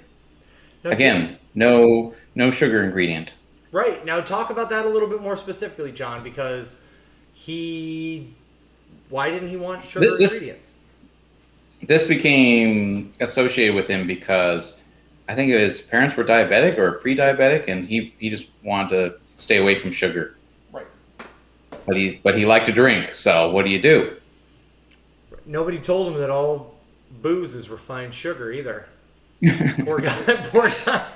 The science hadn't caught up then. So he got a daiquiri riff, which uses maraschino liqueur for the sweetener, but it's just a liqueur. It's not like syrup. Right. Just like our chartreuse. And grapefruit juice to really dry it out. Yeah. So I think this the Stiggins daiquiri and the Hemingway will be pretty similar. Shall we try? I think the we Hemingway? should try. Now, John, I have to say, we should talk about the idea that, again, the refinement of each one of those things, and I believe that grapefruit was probably, again, a better drying agent for him, but also making it a little more round and juicy at the same time. But that, I don't believe the maraschino cherry liqueur that we are enjoying today was anything close to that of Mr. Hemingway's in was it Oh, interesting. 22 that we were, when was this developed? Or the 30s, it was the 1930s that this was developed, post-prohibition, correct? I'm not sure. Okay. But either way, let's get started. Whenever Hemingway was most active. What? Yes, let's. What were you gonna say? When was the what was the rum that we decided to go with again today for this? I personally vote for Plantation 3-Star again, because even though Smith and Cross is sort of my default even for classic daiquiris, and I thought, oh, I'm going to use it on Hemingway's variation. It didn't take for me. It's like, yeah, I just kind of want the cleanness of the Plantation 3-Star or a white rum. The darker rum just seemed to fight against the other ingredients in my previous tastings. I'm with you. I get exactly what you're saying. Did I ever tell you that I tried to make your Negroni riff without Smith and Cross or without Campari? Yeah, what did you sub for Campari? I subbed Grand Classico, which was supposed to be the what Tempest Fugit has thought or proclaimed that the original recipe for Campari was. But it was crazy, and it had more orange in it, so I thought it was going to be even better. It was crazy imbalanced. As soon as I switched it back to the Campari, changed everything up, especially with the particular richness of that Smith & Cross. So I think that makes perfect sense for us to use that today. Or the 3-Star for that very reason today. Keep it clean, yeah. But and then, for there's a viewers, little funk. Sure. Oh yeah, totally. That's 3-Star. I've tried it against I have the Real McCoy 3 years here, which is very clean, very neutral, and high quality. But I just like that hint of funk, that blended profile on Plantation 3-Star. Now, is that the Barbados? No, that's probably the Jamaican rum that's added to that then, right? Do you think? Oh, on the 3-Star, yeah, it's the that's Jamaican adding the that funk. adds a funk to it, right? Okay. That pops Yeah, versus the real McCoy 3 is all Barbados. That's fun. I got the real McCoy 5. You and I should trade a little bit back because I haven't tried the real McCoy 3. I know, right? Because it was the Eldorado 5, so I, for some reason, had that in my head. By the way, talking about 5s, any other nerds like me out there, today is should be my official favorite day of the year because it's 5/15, two of my favorite numbers. However, my actual official day was 5/5. Do you know why, John?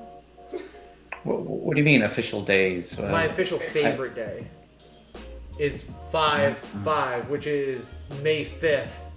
Cinco de Mayo. It's actually more importantly, it's my anniversary. My wife and I got married on Cinco de Mayo. I worked again. Everybody knows out there that I've been working in bars for many, many, many decades, several decades, and we always had to have, because I worked at a lot of places that were quote unquote Mexican bars in Arizona, and so I always had to work crazy hours on Cinco de Mayo, and it was ridiculous. Just a day for people to act a fool. But we would provide them with more than enough libations to be even foolier than they already were inclined. And Bree and I, both of us loved that number, the number 5, and we were like, yeah, let's make it happen. How often can this come around? We actually got married in 2005. So 5505. So 5505. We are now on 16. We just celebrated our 16th wedding anniversary 10 days ago. Yeah, happy belated anniversary. Thanks. It's rad. Yeah. We can't even believe we like each other, let alone love each other as much as we do still. This is amazing. This is the love data. part's easy. The data The didn't like support part's this, though. Let's be honest, John. Right? You know what I mean? We're like, holy shit. So, lucky We're enough, grateful. Very grateful. we're very, very. We also work really hard. I'm just gonna say that. Yeah, we do. What was the 15 though? Oh, this is 515. I don't know. 15 was always 5 and 15 were always my favorite numbers. Mine's 5 and 10. And hers are 5 and 10. So we're 5 derivatives. So when 5505 came around, or months before 5505, we were like, how often? We're going to have to wait a long time for this to happen again. We need to jump on this. And also by complete happenstance, both of our kids' birthdays Nice. add to 10. So, just saying. Yeah. That's how number nerdy we are, y'all. Hold on to your shit out there. Okay. I like it. Alright. Let's drink. All right, back to the booze. We've lost you with our sentimentality. Sorry. Come on back. We got drinks. All right, John. So what should we start with? I think we go with our lime juice first again this time around. Yeah, the constant in R3, right? Right. Although, was it sugar first on the very, very first one? Oh, that's true. That would have been cheaper. Yeah, that one's around. Okay, so we're going to go 3/4 of an ounce of lime juice. And then remember, we talked about grapefruit. So again, John, we had the grapefruit and the lime. So it's not completely, without lime. We still have a little bit of both for this particular one. And the lime's going to give it that little bit, dry it out, give it the tang that it's not normally going to have. And we're going to go for a full ounce of the grapefruit juice now. Make sure you're hitting that meniscus. Let it go over just the top of the edge of your jigger so that you're actually getting that meniscus over, and then get your quick dump right when you go in. It is unnecessary and unmeasurable to go ahead and keep pouring while the tip of your pour spout is inside your jigger, though. So don't think you're saving time. You're just being lazy. All right, so maraschino, you got me this fantastic bottle. Thank you, sir. Talk about Talk about I'm 1930 not style. looking. Is it? Oh, the yes, the Croatian maraschino marasca, which is pretty close to Italian Luxardo. Yeah, and it's funny you should say that. I should bring that up. It's part of my heritage, believe it or not, my genealogy. I never realized how close Croatia and Italy are to one another in proximity as far as the European continent abroad goes. And they are really, really close. Really close. Separate, like right along the Mediterranean there. So I don't see how it could be too far off geographically, other than the lines that we like to put in the sand, right? So let's get a whole 3/4 of an ounce because we need a little bit of sweetener. And again, this is 28%, so it's not going to be a shit ton of sweetener. Oh, I'm sorry, 32%. But it's definitely going to be enough between the juiciness of the grapefruit and the white rum that we're going to be using. In fact, I just decided, for party's sake, I'm going to double this. 3D, will you do me a favor? There's one of those fun glasses right in that box right there that I just opened before we started. Will you grab one for me? Please? Yeah. Give me 1 second. No problem. No real rush. I just want to watch it. Wait, what did you ask for again? There is, go to the box that is open right there, straight ahead, on the floor. Pink glass, big fun top.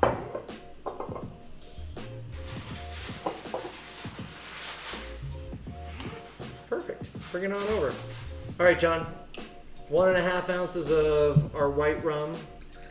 It's my favorite. See, I do believe that this 3-star is probably closer to the white rum than if there was such a thing back in Hemingway's day. Which, what a great thing for us to try and research now with our new. What did you put in first? I did the lime juice first, grapefruit juice next, maraschino after that, and then lime already melted. Oh, and then lime wheel is a garnish.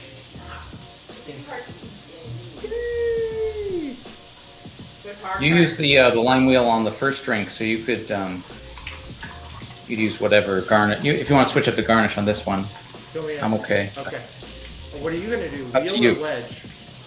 I'll do a wheel because I've not done a wheel tonight, and I already cut one, so Nice. it's too late. All right, perfect. I just want to chill the glass I just made because we're gonna do 2 fun different glasses. Nice. I decided to double this. I like those. One's gonna be a little bit. They're both gonna be a little short. Let's be honest. But they're fun and pretty. Okay, got our drinks doubled. You know what? I'm gonna do 2 different ones, John. I'm gonna do a lime wheel, and then we're gonna do I'm gonna do a lime peel, Cool. just for fun. I like it. He's for I fun. like it. Okay. All right, so we're halfway there. Let's get our ice.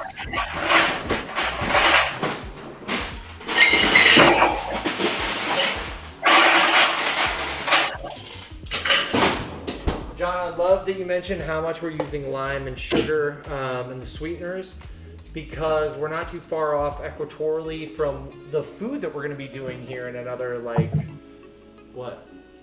15, 20 minutes? 30 minutes. 30 minutes? Yeah. We're doing tight tacos tonight here, a local place. Let's see.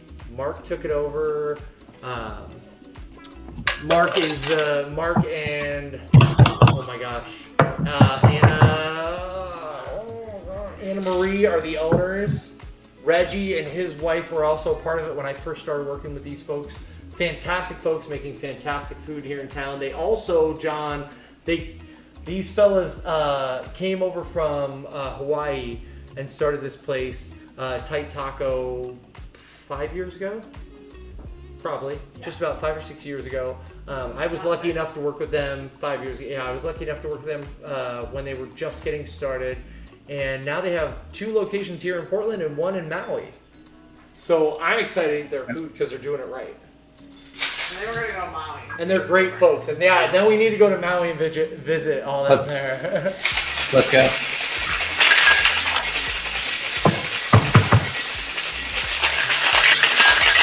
Now remember, I doubled my drink, so I'm going to go ahead and double my steak.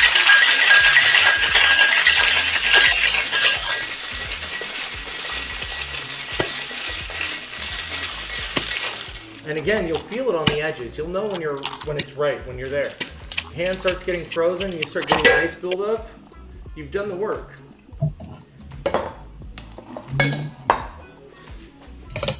Love it. Love those tips. Thanks. They come to us weirdos that paid way too close of attention while we're doing the job that we're doing, even with all the billions of things that are screaming around us. Let's do hand scan. There's a couple of pretty ones here. I love those glasses. Hey, I'm going 3 for 3, same glass on my side. Hey. so right, I didn't even have. Different with the same. I didn't have 3 of the same glass, so we're working with what we got. Plus, Cool. these are pretty. Why do you get They are pretty. You do get the pink one. It's got less volume, so of course they get more. I mean, what? I'm bigger, everybody. It's not really that. All right, so Bree's gonna get the wheel. I'm sorry, what? Should we go to? Should we talk about Navy strength, John? I think that's where we're getting to. No, I was just saying. Everybody remembers Navy strength at night. They know why I get the smaller drink. Oh. Did you hear that, John? She said everybody remembers Navy strength gin night. That's why she gets a smaller drink. It is. This isn't. Sorry for all the This isn't necessarily a title you want to win.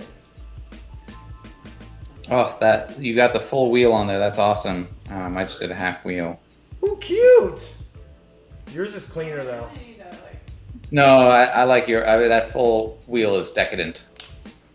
Mine is John, acceptable. Yours is pretty. Yours is pretty. Oh man, Is it in focus? I can't tell on It's in my focus. screen. You're good. Looking good. Okay. Sharp. Ugh, and this disgusting half-drunk one. I better finish this. Yeah, please. Not disgusting, just sad that it's there, still wallowing in the. All right, so we got that. I've heard the advice that a cocktail should be drank within 10 minutes of service. Yeah, I think it depends on the drink. Rule of thumb. Yeah, but as far as It's not. dilution It's rate, generally not getting better. yeah. Although there are a few that some of us try and design to change. They change as it goes along. That's true. I've had those. Yeah. It is one If you of can pull that off, Right. amazing. something to expand those flavors as everything aerates and you're adding oxygen within the water to that cocktail. There are some that I've done that I purposefully want bolder right at the beginning and then kind of mellow out. All right, so we have 2 fun different versions, although this one isn't very picture perfect like. I realize now. Here, how'd I do? I did a straw, but it doesn't want to stay. Still want the effect. Those cute? They're totally cute. John, yours are too. Flip that one to the other side, though. This one to this side? Well, no, wait. Yeah, there you go. Better? Hurts. Nice. All right. All right. Cheers, everyone. For you, madam. All right, hold on. Wait. Oh, whoops. Hold on. We'll wait for Bree to cheers. Cheers. Drink it. Cheers to John. Cheers. Oh, it smells so different. It does. That maraschino. That's something weird in your back. It's funny. The maraschino doesn't come through too maraschino for me, and I think that is kind of negated by the grapefruit. I think they cancel each other out with those flavors. But the sweetness is the thing that comes through, and it's a great exhale. Yeah, I like the exhale For the more than sweetness. the inhale. Huh. Bree's having a hard time over here. I love this It's cocktail. like She's also not used to maraschino. Shouldn't drink it a lot. Yeah. Smells like banana peels. Oh yeah, that's a little bit of the funkiness of the Jamaican part of the rum that we were talking about. I don't mind that part. There's like something that it does to my back of my throat reminds me of when you like an aspirin breaks open in your mouth. I can see that. I actually can see that. Like a baby aspirin. Did you hear that, John? Chewable baby aspirin. Hear what now? Did you hear any of that? Sorry, baby aspirin. Yeah. So like when I drink it, like when it hits the back of my tongue, it tastes like when you like chew up like baby aspirin. A little bit. Yeah. Yeah. I mean, not like in a Maraschino is terrible way. right.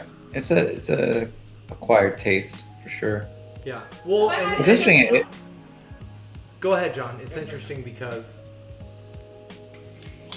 I don't know. It keeps showing. Maraschino keeps showing up in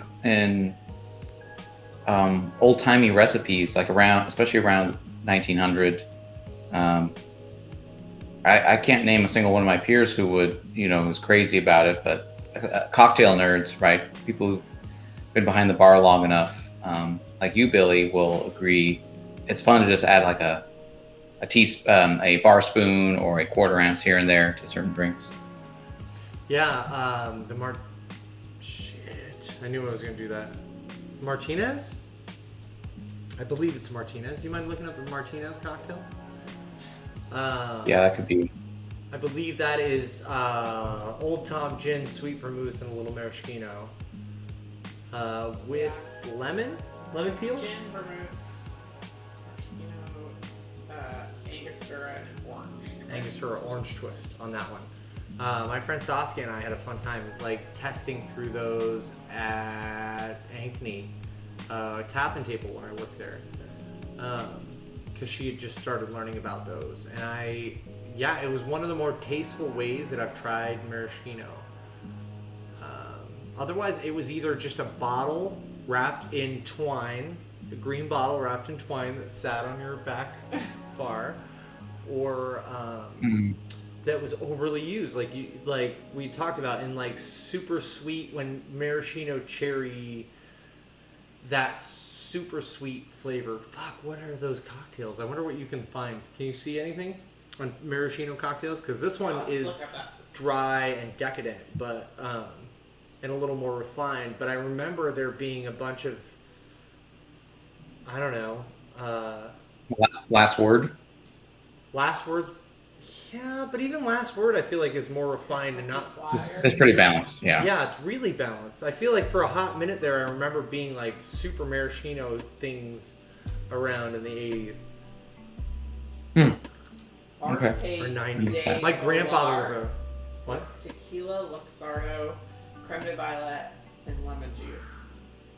Tequila, Luxardo, creme de violette, and lemon juice.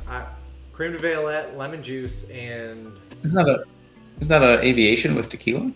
yeah. And that, what kind of? That's exactly And then what there's it like an aviation. Yeah, the only difference is you're right.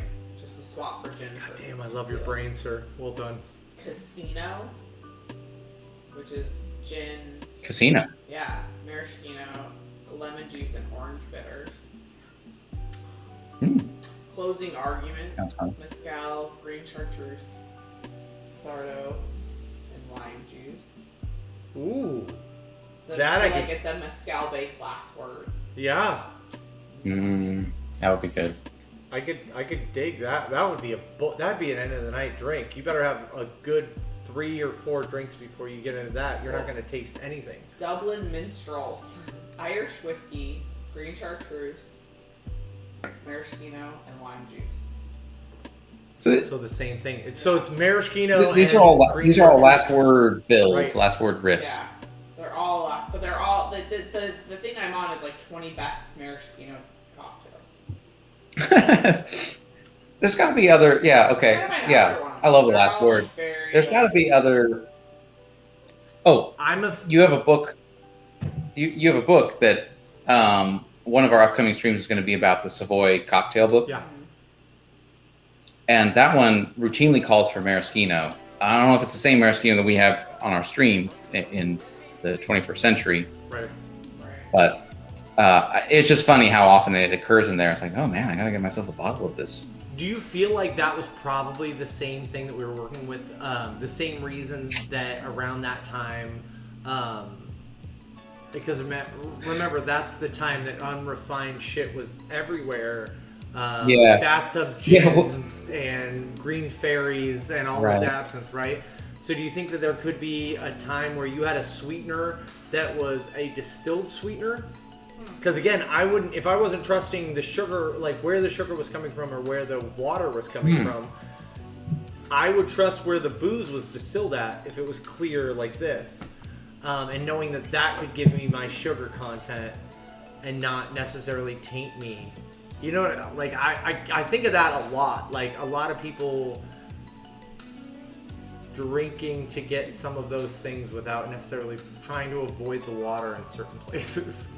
Because let's be honest, how many waterborne bacteria and things like that afflict us humans? So I feel like those patterns change what we're willing to do and how we're willing to drink in certain places.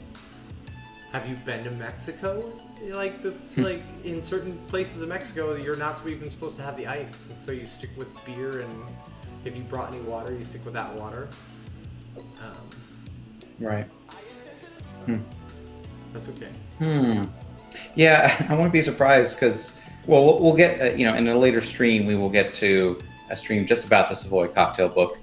And there's a ton of recipes in there, and some of them are very questionable. Like, really? This was palatable? Like, 3 equal parts, 3 different liquors, Right. and it's not a Negroni? Like, do you think you really pulled off something balanced there? I don't know. Maybe the ingredients were different then, or maybe they were just... Maybe that's not what mattered. Right. Yeah, right. You know what I mean? Like maybe it was like, wow, I've made this, several people like it, and they just started taking notes on the cocktails that they were making that people liked. Maybe some of them were more popular than others. But there's always still something somebody likes in a drink sometimes, or that some people will appreciate in a drink that you make. But it doesn't necessarily make it a great drink. Like Savoy Cocktail Book, my pick for that book is Ada Coleman's Last Word, because that one has made it forever. Right? Or Is no, it- Ada the Coleman's, same- I mean Ada Coleman's Hanky Panky. I got caught up in the last word because we were talking about it. Ada Coleman's Hanky Oh, the Panky. hanky panky, sure. And that one's been That's a cool one. re-embraced decade after decade. God, I can't talk. Sorry, everybody. Daiquiri's working.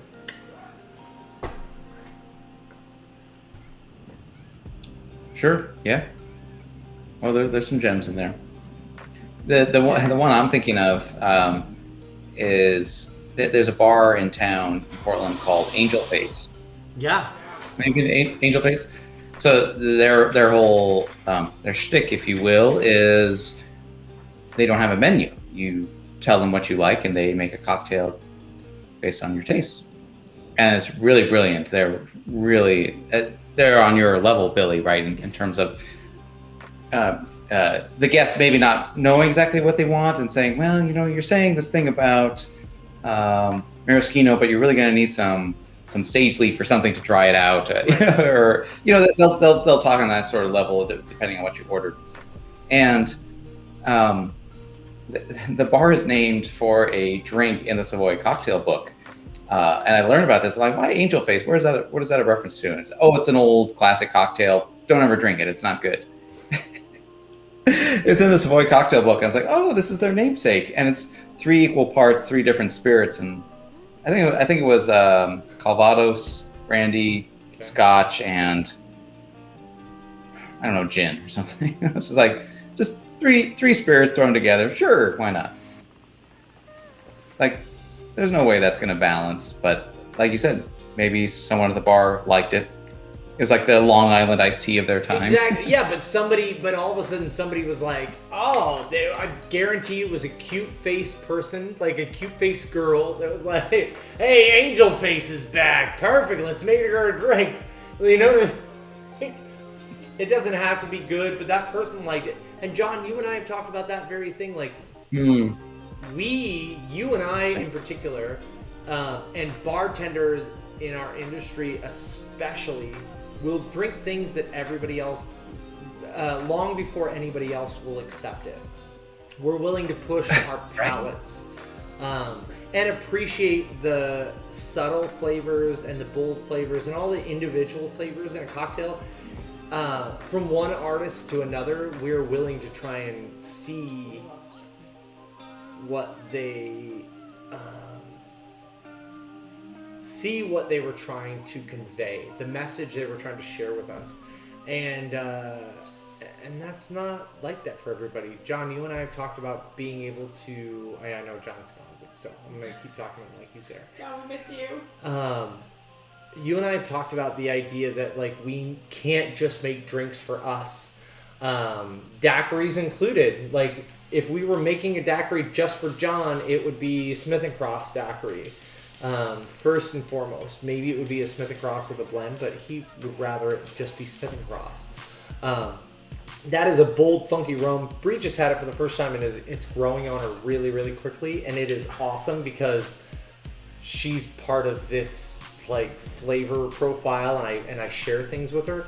But for the average person who isn't doing a funky Jamaican rum, they're gonna be like, "Oh my god, what is that? I can't stand it. Like, where's my Bacardi? Give me my Bacardi." But it isn't necessarily all that rum has to offer. So we're willing to push ourselves out there and appreciate these flavors for what they are. And in doing so, just like with my kids being willing to try new things, it expands our palate enough to really enjoy those things. We get past appreciating them, and then we start really enjoying their uniqueness and start enjoying their flavor for what it can bring to us. It might not be as easy going down as vanilla, but it's gonna be amazing on the journey itself. And it's still gonna be fantastic, and it's gonna make us feel good, and it's gonna make us feel more things than that vanilla is just gonna make us feel. And shit, is that not worth it?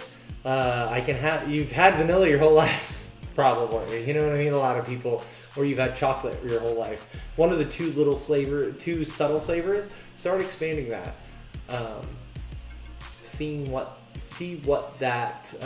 What a combination of that flavor with something else can get you, and as soon as you start doing that, you're really exploring. You're helping yourself more than anything else. Your palate's growing. Yeah. Sorry, Bree's laughing at me. John's not here. It's just a great little Mr. Rogers moment. I just watched Mr. Rogers with the kids the other night, and I think it's a great segue. It's a beautiful neighborhood. Do you all remember the sweater? Yeah, I could do that again. We could walk in and be like, "Won't you be neighbor?" I can't whistle that well. I've had vanilla your whole life. You've had vanilla your whole life. Thank you. I appreciate that, Tarts. It's true. So. It's that we've talked about that before. I feel like a broken record a little bit, but like John, that's how John and I'm consistent. John and I got that. Like, I love pushing my guests and anybody who's with me out of your comfort zone just a little bit, because you never know how far your palate can expand if you don't push it, if you don't try it. I'd be lucky to be a philosopher. What a job they were able to have, to just sit and ponder the universe. And we have to think and ponder the universe while we we make sure that we don't go broke and bankrupt on top of it all. So that's all going, right. But with enough booze, I share it. So Bree, what do you think about, since we don't have John back yet, what do you think about, are you still feeling the clawing of... I'm here. Choking it's a little medicinal for me, but it's growing on me. I wonder if that triggers just your child mentality. So I will say, here's a fake cherry for all our friendly viewers. All of them. When I was little, I had a lot of fear surrounding, this, about swallowing pills. Mm-hmm. And so, I would just gag and I couldn't do it, and my brain would just shut off and I wouldn't do it. So my mom used to dissolve. I don't even know if this made it effective anymore, but she would dissolve aspirin in orange juice, and I would drink it. So like I'm wondering if like there's something about this that is like Citrus. triggering that specifically in me that maybe not other people would, like the citrus, and then maybe there's like a little bit of like medicinal. Well, children's qualities. chewables have those chewable aspirin used to have aspartame and not necessarily sugar in them, like a sweetener Maybe. in them, and then sometimes they'd have sugar, but like There's just aspartame like something. and citric acid to try and like balance out the flavor of some of those, and then they started switching to cherry flavored chewables. Yeah, it's just like it was weird because it's like it was. I guess the chewable ones were the only ones that would dissolve. Oh yeah, 100%. So like, because I Where don't the know fuck why are you gonna get the other ones Why didn't I chewable? just chew them? That was I just Because it was tastes sorry. like shit. Yeah, so like maybe that was. Like, You had why. to just be okay with them tasting like shit in your mouth, and like Yeah. me, I thought it was like I was at the dentist again. I got to chew up one of those weird fucking chalk things, and then made The my fluoride teeth. thing? Yeah, I always like in my mind, I always told my like I always felt like it was a similar thing.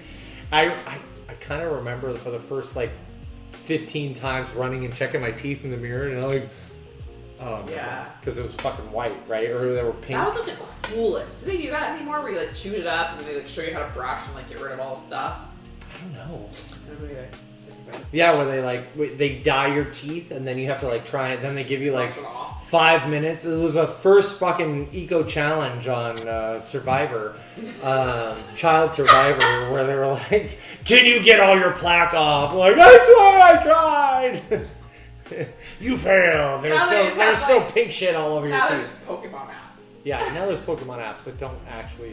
Our kids have Pokemon app. Like, They're look, like, I brushed my teeth perfect. It said I did great. And you're like, the Pokemon app Well, doesn't so you care never if you realized do that's it why. or yeah, exactly. You They just like, realized if you that. pretended to jerk off in front of it, that it fucking. Hey, you passed the Pokemon test. No, you have to read your mouth. Like you have to like push the tooth. Alright, anyways, I think John, are you back? Hey, I yeah, need yeah. I've your been support for this one. my primary camera. After hours. And then maybe John. Oh, sure. Sounds that Let's that do works that. for me too. 8:15 right now. About the time we normally transition to after hours. We're gonna cut it down. We will switch over to our in between view where we're gonna clean up the bar a little bit, and then when we get back, we'll test the new stage, the new set for after hours, and how Bree's gonna join squeeze me on over next here. to you. She's gonna squeeze on over here. And we're gonna get our tight taco on. Squeeze a tight Let's taco have some on sweet over here. tacos. I mean, yeah, we're gonna do something. Yeah. We'll see you in a alright. minute. This is why it's not our show. Goodbye, everyone. We need. See you in a bit.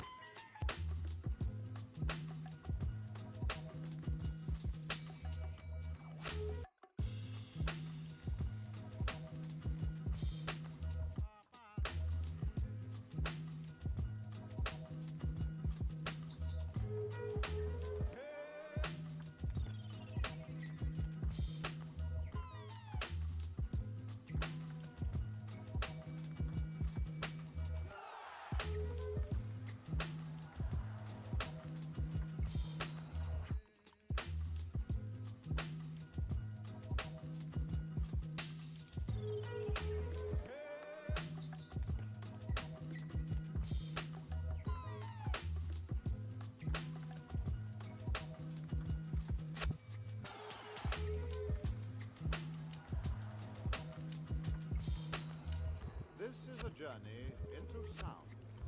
A journey which along the way will bring to you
Check it out. Check it out. Check it out. Come on. Come on. Come on. Come on. Come on. Check it out. Check it out.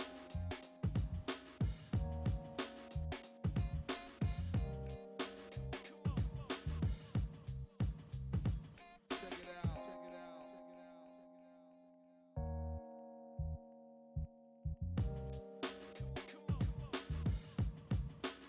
out.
Do it. Do it. I can't see John, but I'm okay. I know, I'm fixing that. Just behave. I said, but I'm okay. Just Hi, hey, handsome. Hi. Hi. New setup, new stage, new monitors. Thanks for everybody hanging in there with us. Welcome back into the party. Can you move John No. over just a little? No disclaimers. So move Billy. him just to the left. Sorry, John. Hold on real quick. Breeze on controls for us. Well, I can also rotate my camera. No, you're No, good. hold on. You're good. You're totally great where you should be. I just want to be able to have a more There? accurate. It's just not gonna work. Uh-oh. Though, so Oh, I you're get gonna it. just Okay. have to take what you can get. I'm cool. Sorry. Get what you get. But and now I throw don't a know fit. where I want. So I do. Move it just this way a little bit more. Up. Now drag it over. Stop. Good. Good. Hi. Now I can see you again. Thai tacos. I was looking for our sticker. Did you see the sticker on our bags? What bags? No, we didn't get a sticker on the bags, babe. Oh, we did. We got a Thai I got a taco sticker. Sticker. Where? Sticker and or temporary tattoo. Tatao. I need to I'm put it just where kidding. my vaccine just came from. Yeah. Did you get the Moderna or Pfizer? I got the tight tacos. I got the Thai taco. Who doesn't want a Thai? Oh, we didn't get a sticker. But we got a stamp on You our got a bag.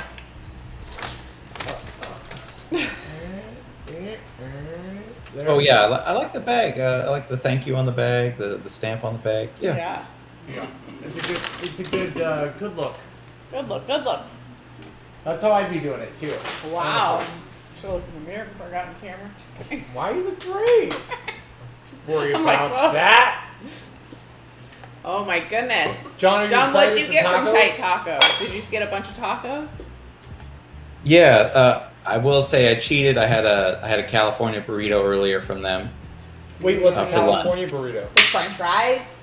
The It's a burrito Hello with French fries. Okay. I've seen the They call- Hello-Rito. I didn't know that was the Yeah, they California. call it the Hello-Rito. It was very good. And but for dinner, I thought street tacos. That's kind of their namesake. Would be proper. Yeah. They do them right. That's why I love these guys. Got a variety of them. The only thing I'm What a about little- you? What's your variety? Tell us more. 2 ground beef, because I don't know, there's something classic and comforting about that. It's like the Yeah. old-fashioned of tacos. Mhm. I'm with you. We got And, that for our old-fashioned kid. Yeah. And a carnitas and a chicken. Nice. Chicken? Okay. Carnitas and chicken. Yeah, and old-fashioned. I'm with you on that. We got the family taco kit. So we get to pick 2 meats, and then you get a bunch of burritos. Great for a family of 4. It's perfect. Nice. You're gonna put that tin But we foil. chose carnitas and carne asada. We're big fans of both. They do both really, Yeah, really well. really well. Let's grab us some. And I think we talked about it on the last stream. In fact, I forgot that we did We did pork no last. Porque No last time. That also has delicious flour tortilla tacos or corn tortilla tacos. But they're another place that we appreciate their carne asada. Yeah. They're not Okay. quite as thick and chunky as Porque No, but still delicious, marinated really, really well. It's super tasty. So these are what I'm super grateful for. These pickled onions. Oof. Yeah. They're pickled onions. They make me happy. What can I get you? Oh, Just like I got that on the carnitas, I think. Yeah. The only thing we're missing is our guac, which I love their guac. And there's something magical about their crema too, which I forgot to order on the side. Yeah. That's okay. I'll be fine. But what's the look? Well, after all that daiquiring, I'm digging in. Hell yeah, we need it. After all that fantastic daiquiri. Ooh. So I am the biggest fan of. It's funny, John. I am very particular about not enjoying fruit in my beer. Maybe it's those many years of working, cutting fucking limes for people's Coronas, and watching them go. You gotta fucking flip it. You gotta flip it. Anyway, for some reason I can't fucking stand lime in my beer. But lime on my carnitas and my carne asada is like almost essential. If I don't have like fresh lime juice, I'm like, what the fuck is wrong with this? And I forget that like what I'm missing. I think it's funny when you come to particulars. Well, so far I'm sold on this place based on the ground beef, which is not a special cut of meat, but I just wanted it to be my intro to this place. My first time having Thai tacos today. That was your first time. I appreciate that. That is my spicy tuna roll of sushi restaurants, and maybe like a tuna. Wait, ground beef is? What? He's talking about ground beef. Yeah, That's your spicy tuna roll? in a way. Oh, yeah, I did. I was just making sure. I was just. That's like my basic. Like if they can do that, it's an easy. Paper towels are in one of these tubs. Like now I know. Even if the rest of this meal goes wrong, which I don't think it will, but if it did, I could fall back on this ground beef. I'd be very happy. So interesting story behind the ground beef is that it was a pandemic edition for Thai tacos. Really? Yeah, so they didn't initially have ground beef, but something happened with their supplier for their carne asada, and people want their beef, so they added the picadillo, their ground beef to the menu, and then they've gotten carne asada back since, and so there must have been a popular item, and they decided to keep it around. Yeah, I don't encounter a lot of places. It's kind of the lowest tier option, but I used to live next to this taco place in LA, Tito's Tacos. Yeah. And do you know it? It's not a machete taco from LA. Sorry, I was just kidding.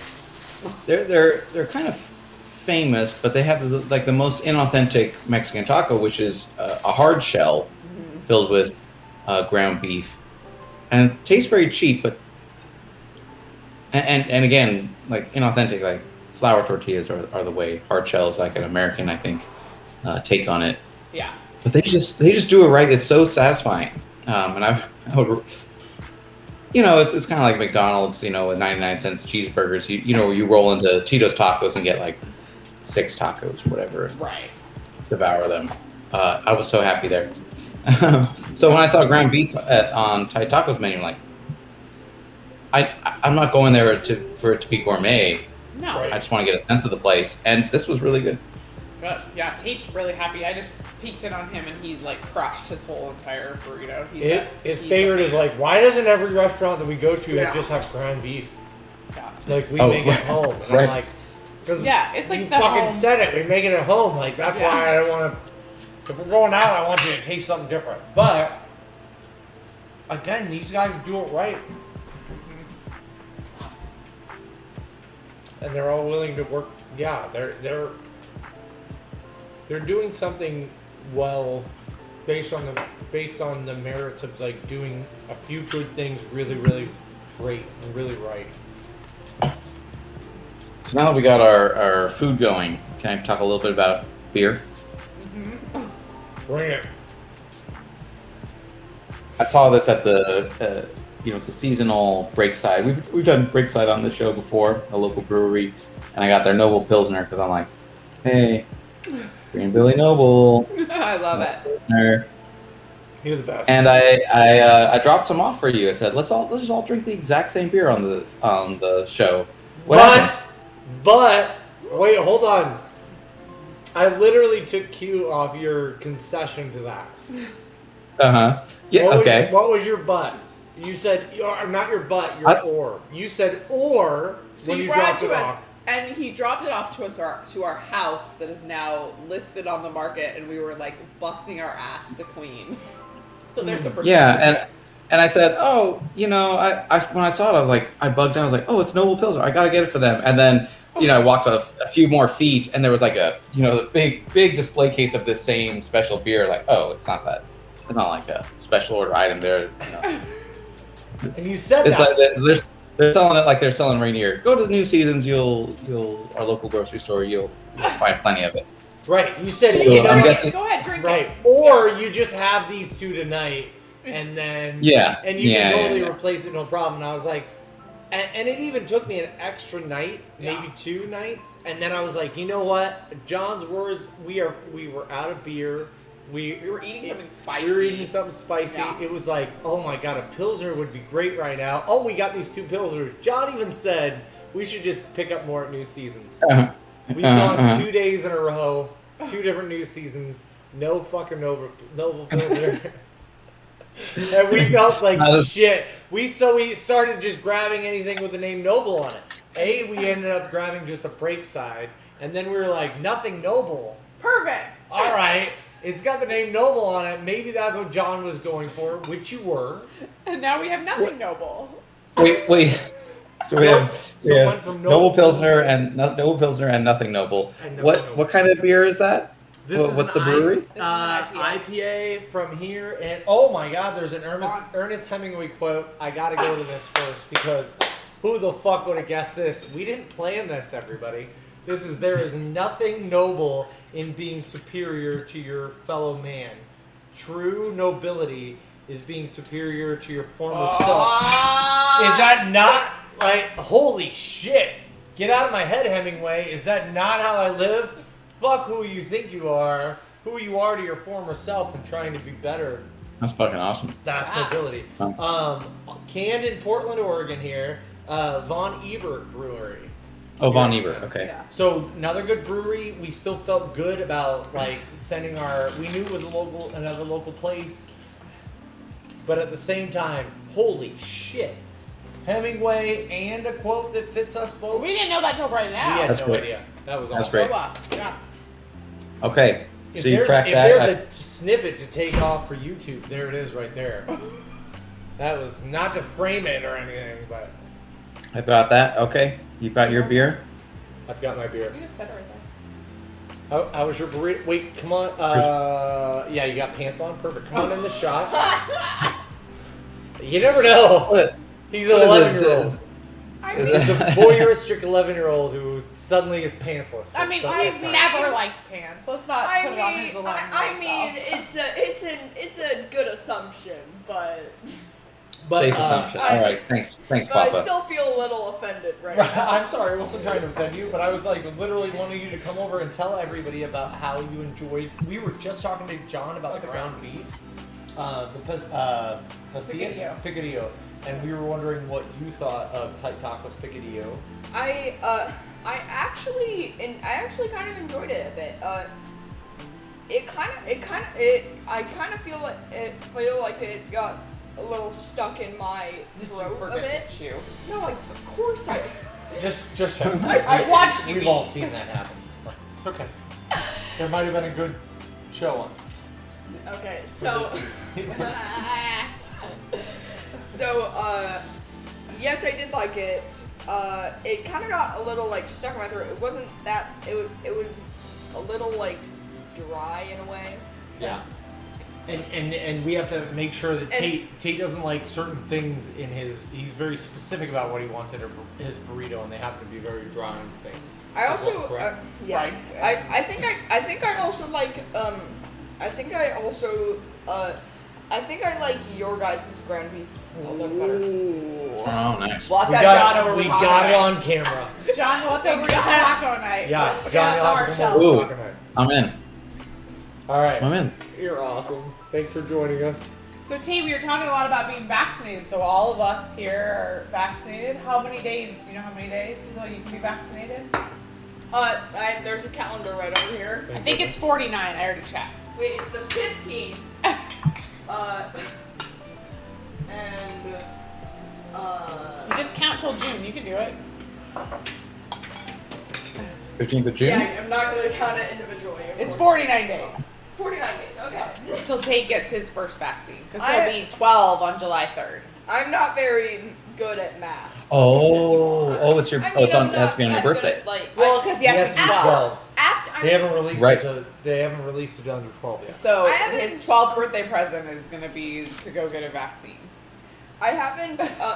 We're gonna go the day of. Uh-huh. I I like it. after since I would. I've gotten to the more complicated, like, I mean, not a little more like slightly more complicated stretches of math. Like not like okay. We're talking about math. Okay. like I'm. What we were No, just you're talking totally about, good. like, Let's- how- let's I finish. just didn't know where we You- were at. we know We're you're talking good about at math just vaccinations. because of this Yeah. situation. So You didn't have to. after I'm starting to like learn more about math, but in going stronger in those areas, I'm kind of losing my touch in the more basic areas. So Which is this is a arithmetic. common joke in mom's life. So I literally have a degree in math, and I cannot do arithmetic. So But I can, because I do arithmetic so this every is a common day. thing. Like everyone I know that is like a mathematician or like high advanced in math, more theoretical math, cannot add, subtract, multiply, or divide well. It's a thing. So welcome. So see, you'll have to lose those skills to be an astronaut, but if you want to be a bartender, you are set. Well, no, then he's gonna go back to the learning arithmetic. Oh wait, never mind. You got the arithmetic part. The arithmetic part is the part that I've always theoretical, but if I can touch it, even Geometry is your I'm jam. all about it. Geometry, not my jam. I'm a little. I'm You a haven't little even got there yet. I have gotten to geometry. How do you feel about I mean, at least like volume and stuff. Yeah, that's not geometry. Oh. But that's okay. Oh. I see. All right, good talk. Well, I mean, it's kind Well- of geometry. I guess you could argue that, but Thanks for joining us for this part of the show. yeah. But we'll see what John has to say. Geometry, geometry. John, how do you feel Out about of here. your mathematic abilities in Yeah, John, tell me more about your the practice math. of your everyday life? Yeah. It doesn't come up. Not at all, huh? No. So I'd argue against that because I know what you do for a job. I just think it's not the stuff you learned in school. Math is everywhere, really. But yes. Yeah. Are you getting at like for example, logic? Yes. So logic to me, well, logic could be like, I think we could have an argument about logic being part of philosophy and or math, but there was a time when that was a blended area. Oh, Philosophy. yeah, Oh, and Yeah, absolutely. and if I I took a class on it. I totally get how it straddles both worlds and very much in computer science and math. is it the theoretical physics part of the No, idea? Like, no, logic. right, because So, it uses yeah, I different use that every day. patterns to- Okay, sorry, John, go ahead. I just don't believe whatever you two are saying. You don't know what logic is. Well, you don't No. know. You're thinking logic like your rational ability to think. Like logic's like you have like a Based on pattern recognition and a bunch of other no, things. like you have like an if and then you have a then and then you negate it and you figure out what like that becomes. Like it's actually like patterns and like mathematically derived like argument making. Not like my kind of logic. Okay, Well, I like get it. logic. I mean, kind of. It's related to that. Please, but- John, I was not trying to interrupt. I'm sorry. I really was trying to just, yeah. Tell me, good. academics. Yeah, so I use logic every day, but I guess when you said how's your math, I'm thinking of like elementary, junior high, high school. Yeah. Does I not feel come like up as much. elementary is arithmetic, and we always use that every day, and we don't realize it. Yeah, everybody does. I mean, everybody should learn and be competent at. Did I just get overcharged at the grocery store or Right. wherever? Does this fit in my budget? Like get kind of finger in the wind estimates there. Well, Everybody it's should a have a good triple sense of that. coupon. It's a triple fucking coupon. Who knows a triple coupon without being able to multiply that by 3? You know what I mean? That's the basic. Sorry. There you go. I'll bring it There back you to go. the people. Tell me about you two. I like it. Exceptional folks. I like it. I like it. So tell me your experience with logic class, because I took logic class and I was like, every single human being on the planet, no matter what their job is, should take this class, even if they don't understand it. Like, I think it's just, there's something about understanding like arguments and like conditional logic and like what it means and like. I agree. I agree. If only for.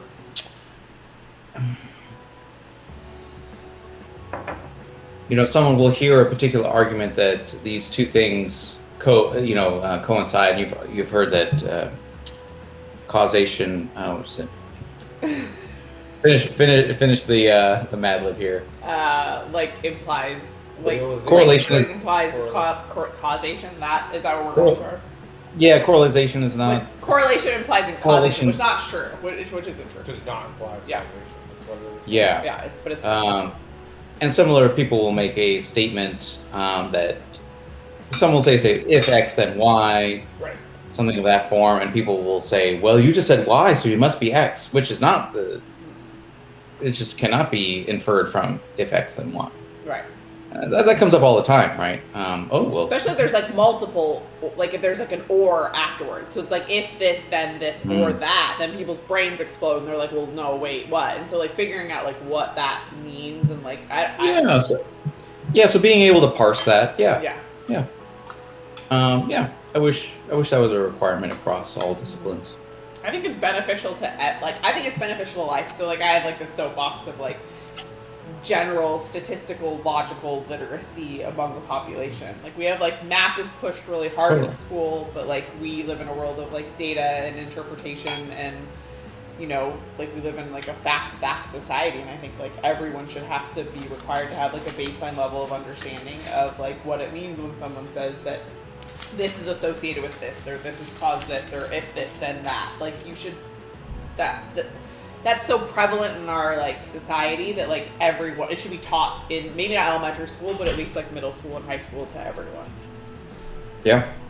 That sort of thing was not available to me until college. Yep, same. What are you gonna wait? What's she doing? You're not on camera right there, you can weirdo. wait. What's up? I like your chugga chugga choo choo though.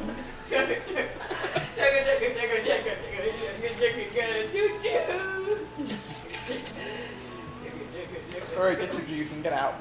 I'm just trying to get some lemonade. Your mom was having a great point. Okay. What'd you say? I kind of Your mom had a great point. What'd you say again?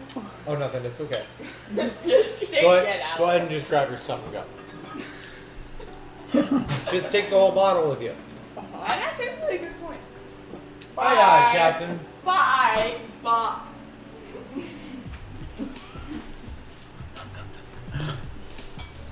Did everybody tag the assault right there? Yeah.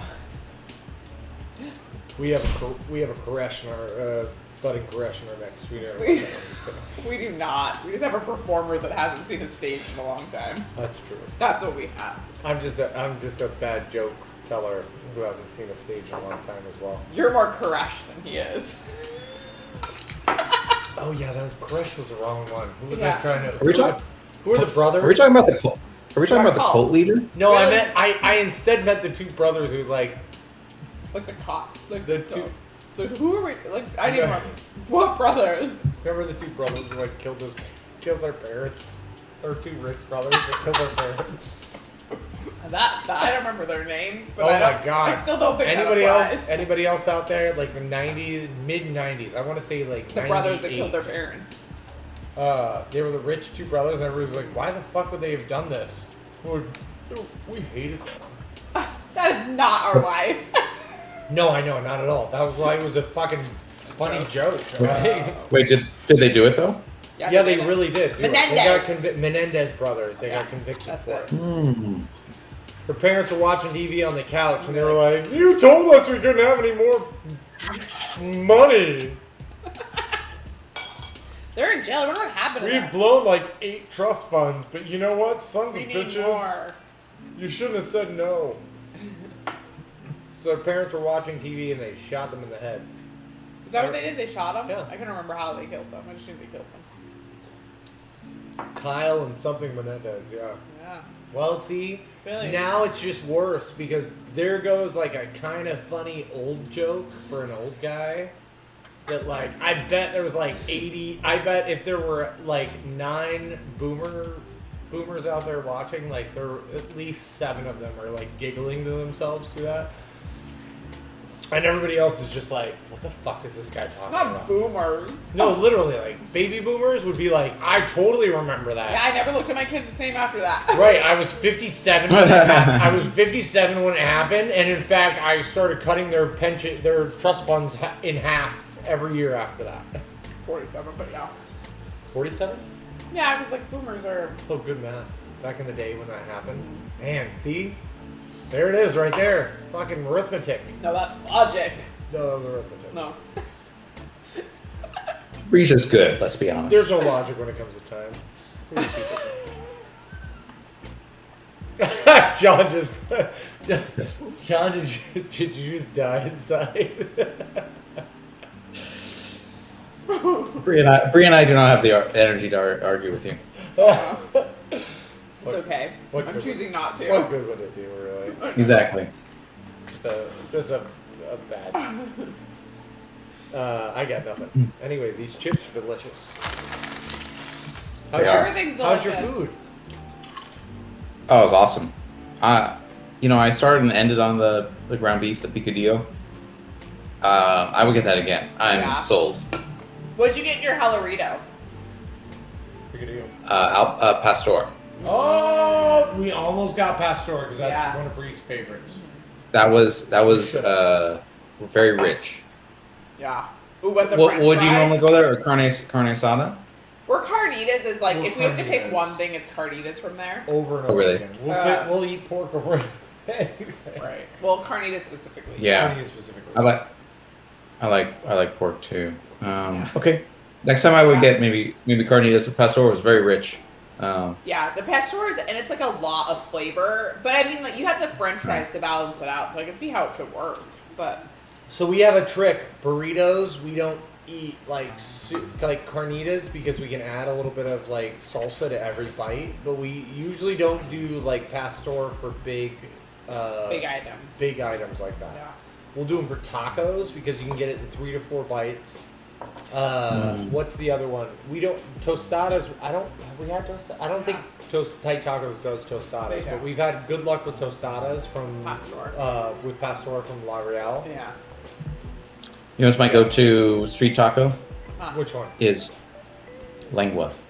Real? I fucking love you for that. To be honest. Yeah, I love lengua too. I remember like my dad used to always try to get me to eat lengua, and I like would overthink it, but I like eventually tried it, and I was like, man, okay, this is delicious. If Thai Taco had offered that, it would have been 2 Yeah. ground beef, 2 lengua. That would have been my lengua's like my thing, but I'll forgive them if they don't do that well. Let me do the ground beef as benchmark. Yeah. Well, there's my thing. Have you had it really, really tough? Lengua, Really tough lengua. Yeah. it happens. Yeah, I mean, Fine. it can I've had be like bad. 2 really tough linguas, and I'm like, I'm not willing to take the chance till I know you're good at other tacos. Yeah. Right, totally. You're in your Like, lab shirt, I just realized. I did. Well, Oh my gosh! Wait. It doesn't have Thai taco. Oh, it doesn't? on it, though. Oh, No, never mind. because it was I like won't- I before. won't turn around. It's my Cart Lab shirt because that's where Yeah. that's where I got to work with Tight Taco. When we opened Cart Lab, with a very short run Cart Lab, but it was Yeah. fun. It was Good fun. people were really good people were involved. I'm sold. It's great. Before I forget, what was Whoa, almost. All right. What was your thoughts on Noble Pilsner? If you can remember to 2 days ago. It was delicious. And then, like, for a Pilsner, it totally hit, like, sometimes you don't want, like, I can't drink an IPA with certain things. Especially if it's, like, filling food. And we had it with, like, did we drink it with Indian food? What did Yeah, we had it with Swigat.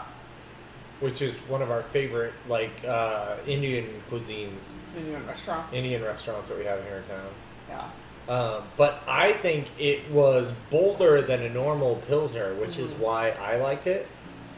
I really like it. Yeah, it was clean, but a little more rich than just more than a Czech Pilsner was like dry and yeasty. This was a little bit more like a American Pilsner, a little bit more round and juicy. And almost Northwestern with its ability to bring in some botanical like flavors, some like hop flavors into the Pilsner. Does that make sense? Yeah. It was hoppier. It was for a way Pilsner. more complex than just your Czech normal Czech pills or just a plain Pilsner. I'm trying to think, what the fuck? What am I thinking of that's just a Pilsner? Like the fucking basic. Oh, it's Pilsner Urquell? What? Pilsner Urquell? Yeah, Urquell's one of them. That's like German Why can't I basic. I still feel remember? like Yeah, I that's can't, yeasty and drier, right? Urquell's like, isn't that a German pills? It's Czech. Czech pills. There was an American Pilsner though that was popularized like a decade ago. That's what I was thinking of. And it's really basic. I don't know why I can't. I feel like I know this too, but I don't. Is it Stella Artois? I don't think that's a Pilsner. Is Let's it? No, it's a lager. Yeah. the Budweiser of Belgium. Yeah. Totally. That was a nice gateway drug to get out of like those Yeah. kinds of cheap beers, though. And how's your Hemingway Noble? The Nothing Noble. It's hop. It's like hoppy in a weird way. What hops do they use? That's what I was trying to figure Yeah, out. check it out. actually. It's pretty bold in its hop blend. It's not subtle, like it's not It's not overly bitter. it's not smooth, but it's not smooth. it's not necessarily overly bitter. It's not a bad beer. Not maybe Okay. maybe not the best thing to have with tacos. No, the Pilsner would have been better, but we did the best Even the we could. Breakside IPA, we could have gone Breakside. For this, we went Namesake Noble Yeah. because you're a kind person. We could have went Namesake Breakside. That IPA might have gone better Yeah. with this, but it was more fun to do Noble because we've done Breakside all of us together before, Yeah. right? Yes. So I love that was part of why we were doing it. You know what I mean? Did you even do a shot tonight? I forgot. Oh, I I do have glasses one. for it. I haven't sipped it yet. Did you do plantation pineapple? Yes. So, nothing local, nothing. We already did this on the stream, but it's just So we'll get from the- our Stinking Daiquiri number 2. It's just so delicious by itself. I'll have a sip. I was considering. Oh, it smells so good. I was considering putting it in the beer. Would that be weird? Try it. I Yes. mean, it wouldn't be that weird. But you can be weird and be happy about being weird, but fuck yeah, it would be a little Oh, weird. But okay. that's okay, but be weird. Good like, point. Good point. be weird, buddy. Nothing wrong with being weird. Yeah. Hey, by the way, Reverend Stiggins is right here on the bottle. Did you know that? God, Yeah. Son of a bitch, right there. Damn that Dickens character. Right? Wait, what? Dickens? Looks novel is it like from, me though? if I were. The character's biographies on the bottle. why they Oh, the Pickwick Papers. Okay. No, I know. no, this is so good. This is a really good rum.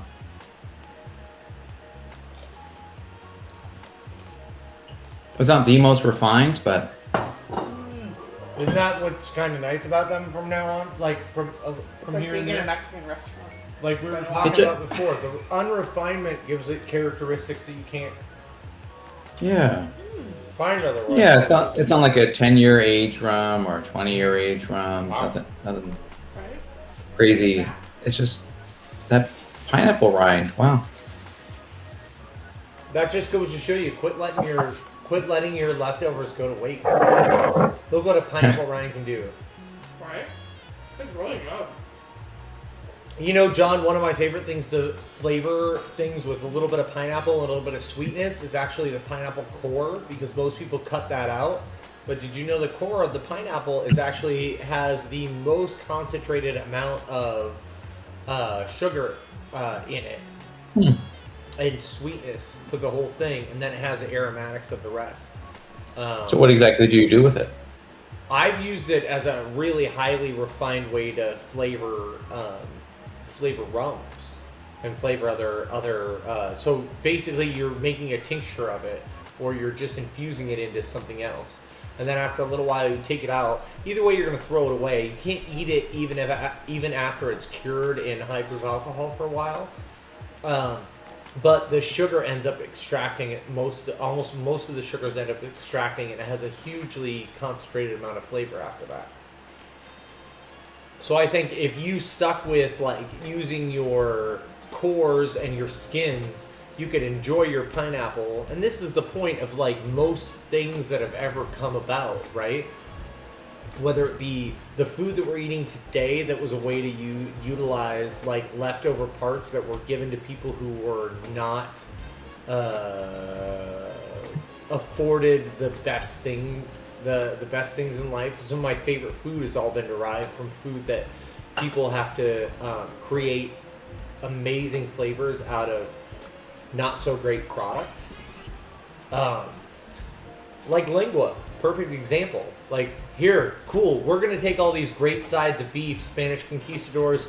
You can take the tongue and the intestines, and you know what? That's my favorite thing. You know, anybody who is from Sonora, South America, knows that they took those things and turned them into something delicious and nutritious and tasty, based not on what they wanted, but on what they had. So I think that's kind of like when we're dealing with these certain things, you don't let anything go to waste. My grandmother, till 6 years before she died, John was still hunting elk. Every year she got drawn for elk. She was one of the only members of my family who got drawn for elk every year, and every year she bagged an elk. She was a hunter through and through. The first person to teach me how to shoot a pistol. And she, right? Like, I feel like that's the most appropriate, because people are like, badass men, like, fuck that. Like, people who take care of shit. Badass, though. She was way more badass than most fucking dudes I'd ever fucking know. Cool. Oh, okay. And she never let anything go to waste when it came to like any animal, and she made that really important for all of us. Like, don't let anything go to waste, and any animal that you're willing to kill, anything that she could from those elks, she could save, whether it be the pelts, you know what I mean, their hide, their all of their meat. I don't think she soaked the bones for gelatin, but if she was homesteading back in like 100 years before she actually lived, I know she would have, because she wasn't afraid to do the hard work to get the right things out of what she needed. And that's all, like, that's a huge thing to me. That's really amazing chefs and bartenders that are conscious and wanting to do the right thing will always try and find the best way to utilize a product and not throw away. Just not waste things for no reason. There's a bartender that I follow on Instagram, Mr. Signature Cocktail, I believe, or Mr. Something like that. Anybody who follows Thirsty Therapy, I think you can see who we follow too. And check it out. One of their latest things was pickled beet stems that they were going to use, and they just took really, really pretty ones, and they pickled these beet stems, John, and they had like a great, because beet stems have a little bit of red in them, so they like bleed into the other. When you pickle something, it makes it a little more opaque. So these beautiful pinky red opaque stems that this bartender in Not Edinburgh, that's somebody else. I like following bartenders from all around the world. This bartender, though, in Europe is going to not let that go to waste from his kitchen, which was my favorite fucking thing to do. Not let things go to waste from the kitchen and utilize those in the bar program and make them shine. Things you wouldn't expect. Like you and I have talked about beet brine and different things like that. This guy used the heads of beet greens to make as a garnish for one of his delicious tacos. Delicious tacos. I can't fucking talk. Delicious cocktails. Sounds like taco, more like a cocktail. It's probably It's a okay. cocktail. Same thing. Yeah. Really. I mean, at some point. A layer of flavors that you get in your mouth in Yeah. a vessel. Yeah. Totally. You can simplify it to be such. I like this taxonomy. Uh-huh. Vessel of flavor delivery. Right? I mean, really, that's what we're all looking for. This is delicious. I could totally drink this. That was Bree's first thing when we first met. That was her idea of tacos in general. They were a vessel for her to get hot sauce in her mouth. one way or I mean, it another. still kind of is in some way, although like I appreciate it more. But yeah, tacos have been my love language for a long while. Dope. I like that. Yeah, fuck roses. I've showed up with some tacos on rough days, and those Yeah. are way more appreciative than way flowers. more appreciative than flowers. Fuck that.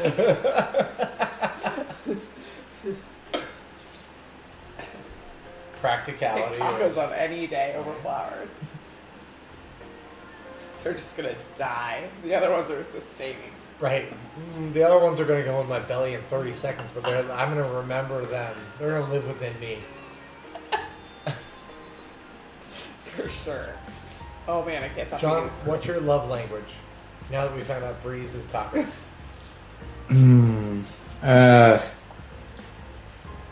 It's got to be sandwiches. Ooh, sandwiches. Tell me more. Yeah. I'm intrigued. What kind of That's sandwiches? very vague. Because like sandwiches is broad. Like tacos is broad too, but like Well, sandwiches are just taco invented by the Earl of Sandwich. it's true. I mean, Get it the is fuck outta true. here, really? Again, like a vessel of like delicious meats and other flavors. I love that you know that it's an Earl of Sandwich. I'm the guy philosophizing the flavors of components, and you're like, yeah, but don't forget about the Earl of Sandwich. I'm like, that was a real guy. I love, you know, the show Comedians in Cars Getting Coffee. Yes. Yes. The Portland episode, Jerry Seinfeld goes to visit Fred Armisen here in Portland, and I think he makes this crack about Seinfeld makes this crack to Fred Armisen about. You think the Earl of Sandwich just looking around like all my servants are eating wet meat out of these bowls of meat, and like if only now they got this wet They had bread. this wet meat on their hands, like if only there was some way. And this eureka moment. Let's put it on bread. I often think about that, but for some reason I often think very fondly of sandwiches. I am able to just eat them very quickly. I don't know. Yeah, I love a good sandwich. I feel Bread the same way and about meat. tequila. Is that weird? What's your love language? It's like a mother's milk. I can drink it so easily. So John's is Any time of sandwiches, the mine day. is tacos. What's yours? I had like some Alcohol. hypothesis. No, like food. Stop. You can't go to alcohol. I'm sorry, I cut John off just trying to be funny. My bad, buddy. No, this is great. This is great. What's your love language? Yeah. And then we'll hear more about. I want more details about John's, but I feel like you need to come up with yours because like I have some ideas, but like I have no ideas. What's my love language? In food? in food. Yeah. Like if I were to bring you food as like an act of love, like similar to how you like compared flowers to like tacos, like what would it be?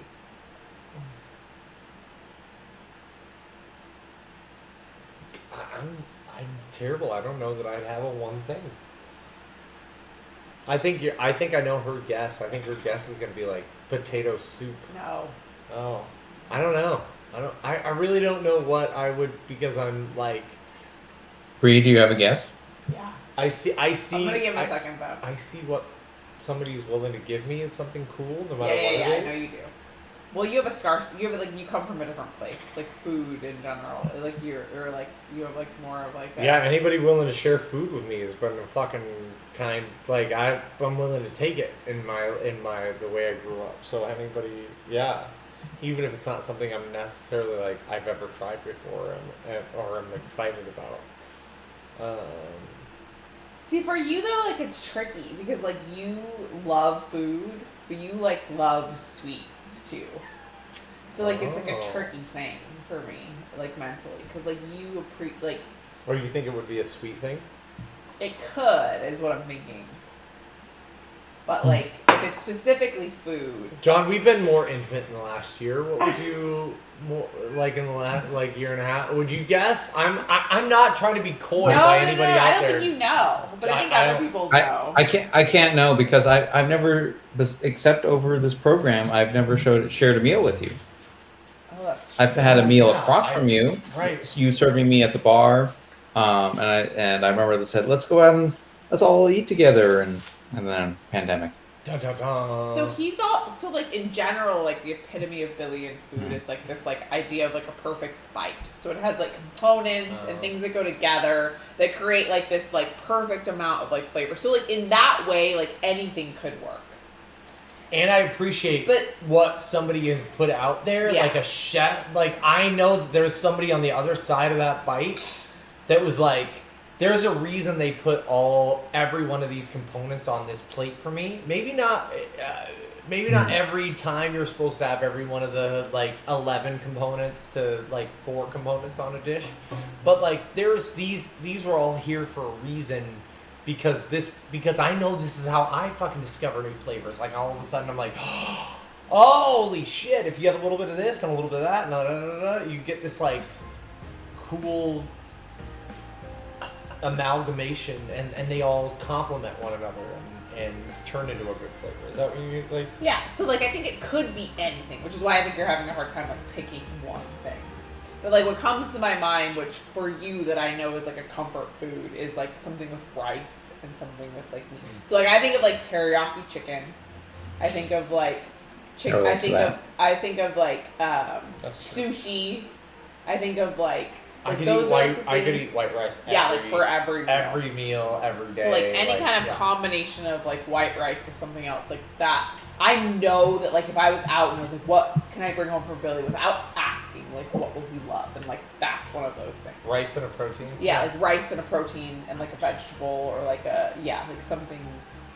So like that's like I the get way that. mine goes. Aw. But like he could be happy with anything. Like he loves everything. So because it's all about that like perfect bite for him.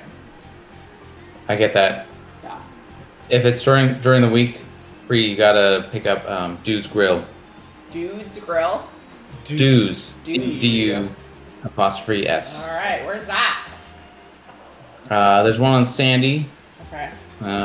like Sandy and 60th or so, and they have one in Hillsboro, if that's Hillsboro. easier for you. I'm gonna move to my therapist. I'm gonna take Billy with me. She's in Hillsboro. Right.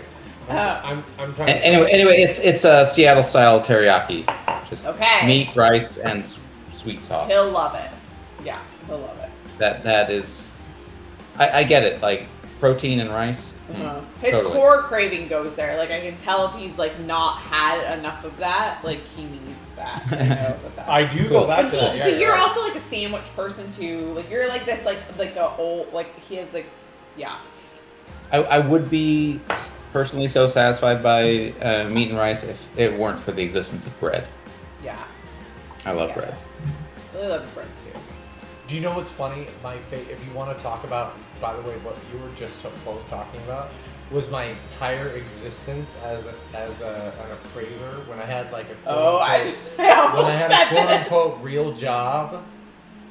You know, like a quote unquote real job to asshole Meaning people he who was are in, like, a like, cubicle oh, at a desk." do you have a 401k and you're in a cubicle and hate your life? Like, then you have a real job and you you finally graduated to life.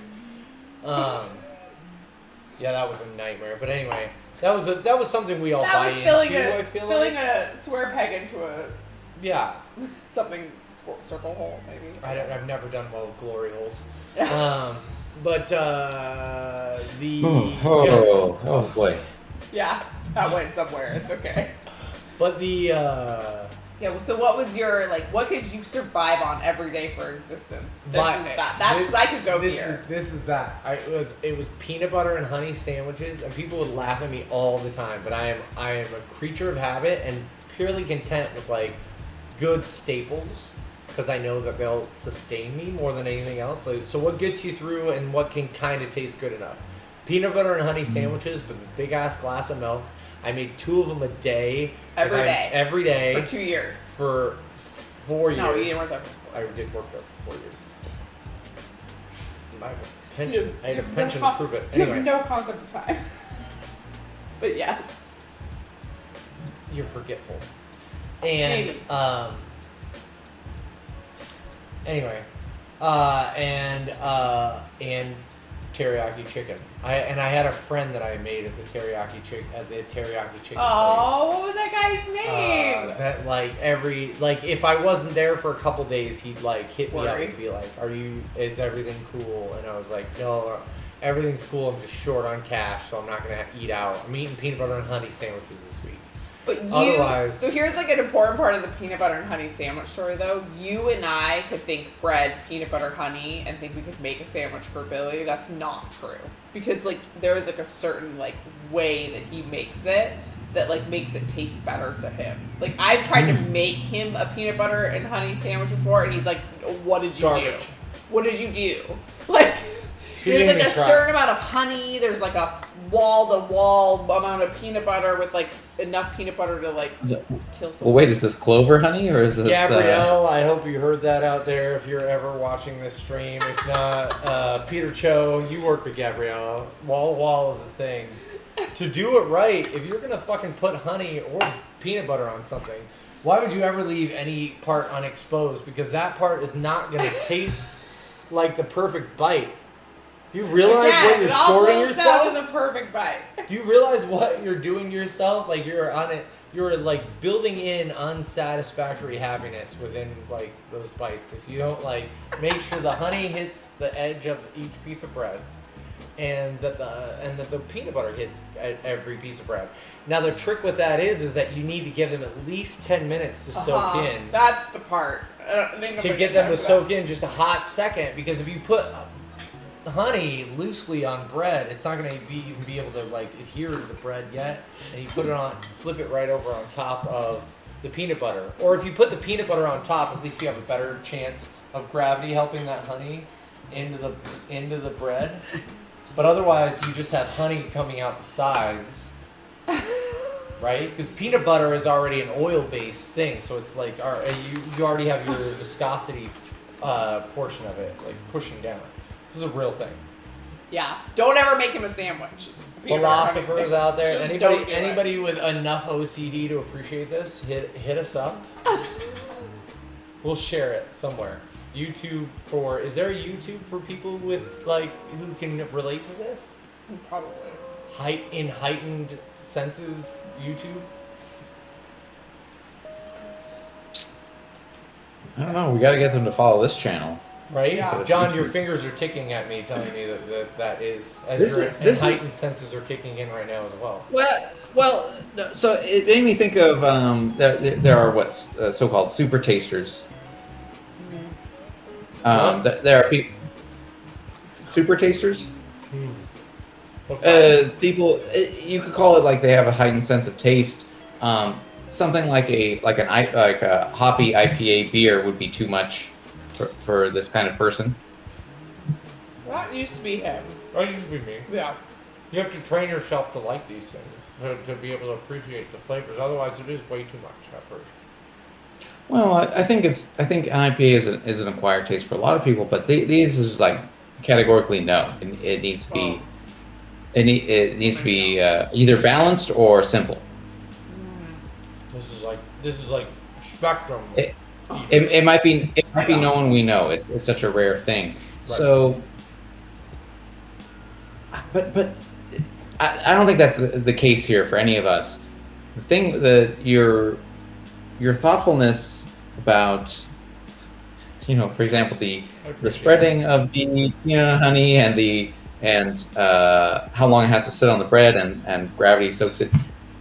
I don't think that's a super taster thing. I think that's a craftsman thing. That's it's it's masterful. And it's like an underlying just like overall appreciation for like food and nourishment Right. because of his background. Right. Like that's like what it is. It's like this like Right. idea that like I'm so grateful that I'm eating this that I'm gonna make it like taste the best possible that I can possibly taste. Yeah. It's like mine comes from like laziness and privilege. Like I don't care, I just need something to put in my mouth so that like I have food so I can like move on to my next like thing I need to do. I had a lot of gross Like- staples. Yeah. You had to make them look good. I existed off food boxes for like a long time. Like that was the reality of what the economic area that I grew up in, or whatever the fuck you want to call it, socioeconomic like place that I was. It wasn't on any like government like fucking that kind of cheese. That is oily. It didn't taste awesome. Like you have to work on with the shit you got. Mrs. Dash was the coolest shit that ever came out for me for a long time. What's that? Mrs. Dash, when that first came out, like a herb blend of shaking herbs. It was called Mrs. Dash. It was like a bunch of different flavors that you could use. Salt-free, like. That I could like add with like salt and garlic and different things to make different foods based on like the few like the staples that I had around. Like that was awesome. Yeah. But it made you like work really hard at what you could do and what you could do with. What you had. I was a nanny when I was like 13, and I remember making these like little like I'd take pop out biscuits. Like, because you could get like cheap pop out. They weren't Pillsbury, but they were generic pop out biscuits, and you could get pop out biscuits in the can, and you could stuff them with like some grated cheese and something else, and it would be like the coolest little. It was like your Hot Pocket, but like for kids who couldn't get Hot Pockets before they came before those became like the staple of cheapness, the bastion of cheap food. They were like. If there was a commercial for them, they were too expensive to buy. Right. Does that make for me? So like, but like you could make little things like that, and they could taste even better. You could put stuff in with the dough and like roll it into the dough, even as a kid, and then bake it into something that it wasn't. Yeah, it was fucking cool. It was fun to be able to like turn things like that into something fun. I won't lie. It's like artistry in its like most. Like, and it's like rawest form because it's gone really, really fast. As far as it's not necessarily satisfying to go back to, but it sustains you, makes you feel good in a certain way, and it would make others around me feel really good in the same way that I felt good. So it was cool that I could like give that to others and like share that with other people. That, hey, I had the same gross shit that you turned into something fun, like something good. Like that's never left me. Like we all have the same crap, and you turn it into that. Like maybe I could turn it into that, or I could do it. I could do more with what I thought I had with macaroni noodles and government cheese than what we had. And like the ramen phenomenon, right? Like this idea that you can like take a package of ramen and turn it into like all these different things. Yeah, Peter Cho does that at Hanok, and people freaking love it. They're like, it's like Korean style ramen where you're like, and it's delicious. Yeah. It's totally delicious, but it's not necessarily for anybody who was like grew up poor. It's not necessarily like mind blowing for him. It was just something he made for himself as a kid, probably. You know what I mean? But everybody else, I would have never thought of this because you never really had to. Yeah.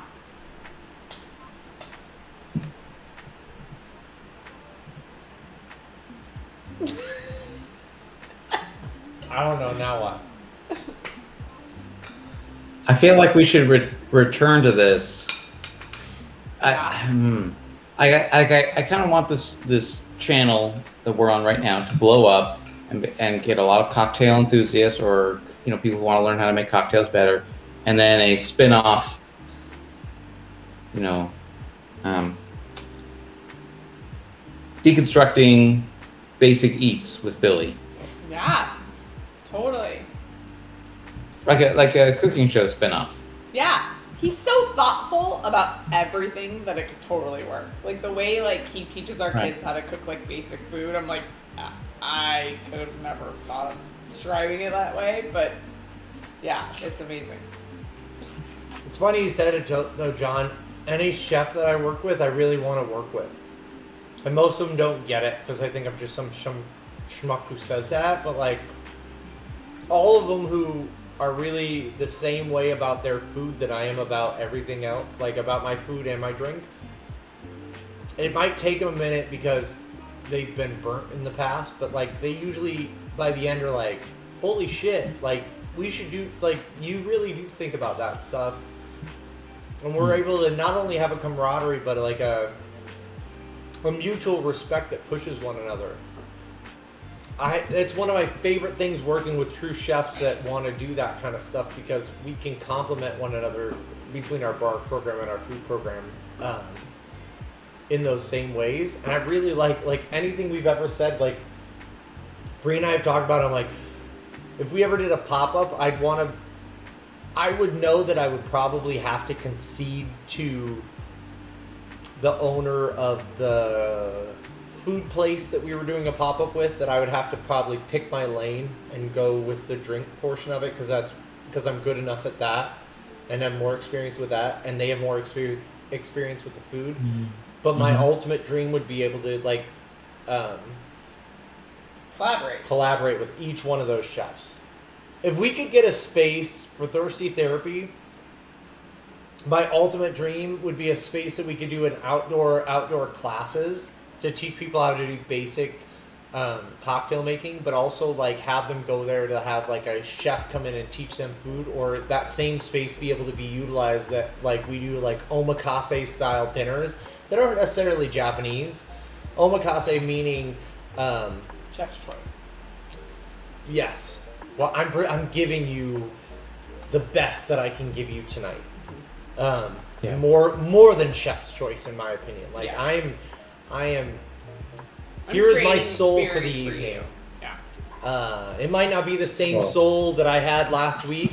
It might have different components because of the different ingredients that I'm using. But here's what all that I have to give you to bring you the pleasure that I'm able to feel when I taste these things. And that is universal whether it comes to drinks or food. So that's why I love what I'm able to do.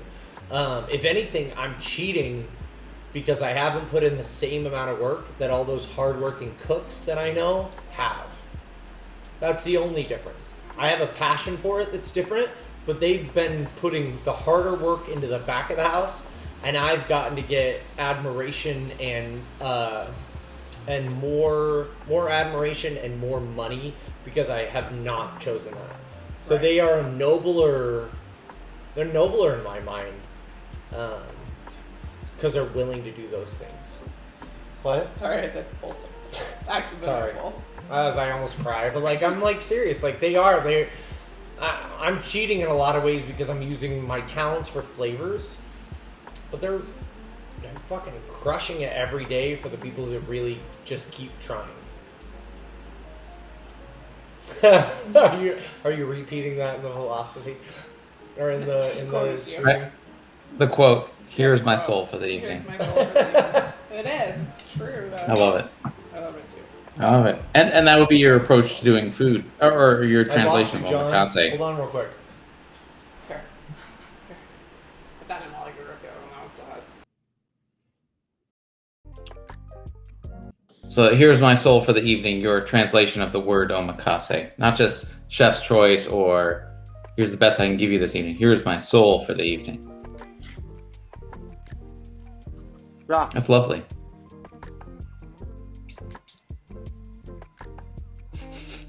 There's a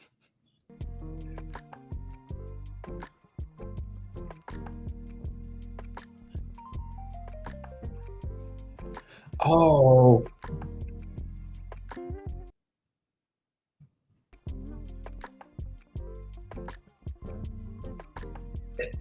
Is that the Los Angeles one? Nikki Nakayama? Yeah. You're someone else told me to watch this episode, and I haven't seen that one, but I've seen a couple other Chef's Table. That's a great Netflix series. Okay, wow, you're not the first. Okay, interesting. Now I have to see it.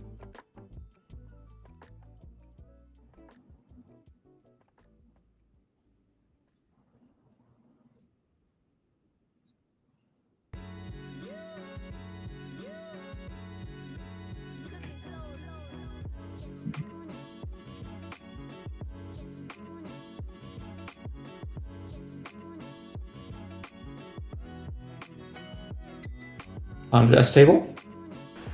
By the way, I'm getting. Yeah, you're getting the music. Okay. It's okay. Oh, All I can think of is Milk Bar. Do you have it up right now, John? Are you looking? Oh no. Oh no. I lost you. Hmm. Her name is. She's from India. Oh wait, some hockey's going on. I just lost my headphones.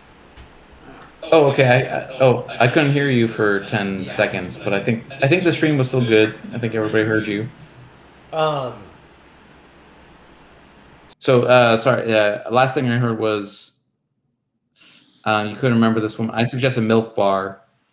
It's not. So, she's fantastic Bar, from Milk okay. Bar.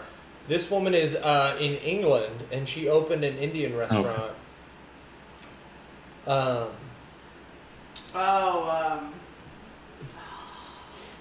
Bree knows because I made her watch this episode at least 5 times. I've watched every one of the episodes that you've talked about, John. I've watched every episode of Chef's Table at least a half a dozen times. Yeah. Oh, I believe it. Okay. Because those are the places that I haven't seen them all. Wow. I find Andrea is one of them. Like, he and his avant-garde style is where I find. You ever feel like you're just in a good place mentally to be around the people that you're like? They're not even. I'm not necessarily. Asma Khan. Yeah. Sorry. Andrea, but he's just a genius and avant-garde, and like you are inspired by people who think like you. But Asma Khan is the most relatable person because that's how I feel. Watch her episode. Every day she steps into a restaurant, when she describes what she does and what she talks to people about, that is not only who I seem to be, but who I want to be, who I'm inspired to be, to talk to the guests about the food that they're eating and remind them and relate them to the things. Because, John, you and I worked in you and I met in a very in a similar place to her in my mind for this reason. They could have seen you and I met when I worked at a Furi, the first Japanese ramen restaurant in the U.S. And the way it's kind of like making a cocktail beautiful with a garnish. It's more than just the garnish because it adds flavor, but it also making something a little more beautiful and adding some heart to it makes it taste better, makes you relate to it better, makes you more open to that experience. And that's what I'm providing to you. Whenever we're together, we're more than just I'm helping guide your tastes to things that you like and things that you might not like, but just in a little tasteful way, right? We talked about pushing you out of your comfort zone a little bit, but I can't totally shit on your comfort zone and be like, never. Because it's what you don't like. Because it's like right. the ego. You're How taking the dare ego out you of it. think about these things because those are unrefined flavors. No, you meet people where they are, and then you help coax them into new areas because once they feel comfortable, they're able to open to those things. able to open to all those flavors. The way she describes how she talks to people and how she and her hospitality is probably the closest thing to how I 100% feel. Somebody put it to paper. They didn't. She put it to video. But it's like when I heard it for the first time, it was like putting pen to paper of how I feel about inviting people in and making people feel comfortable, because then we can all experience something together. If you don't trust me, which is why I've made myself the person that I am in the business that we are in, John, because I want people to be able to trust me so that we can take that journey together.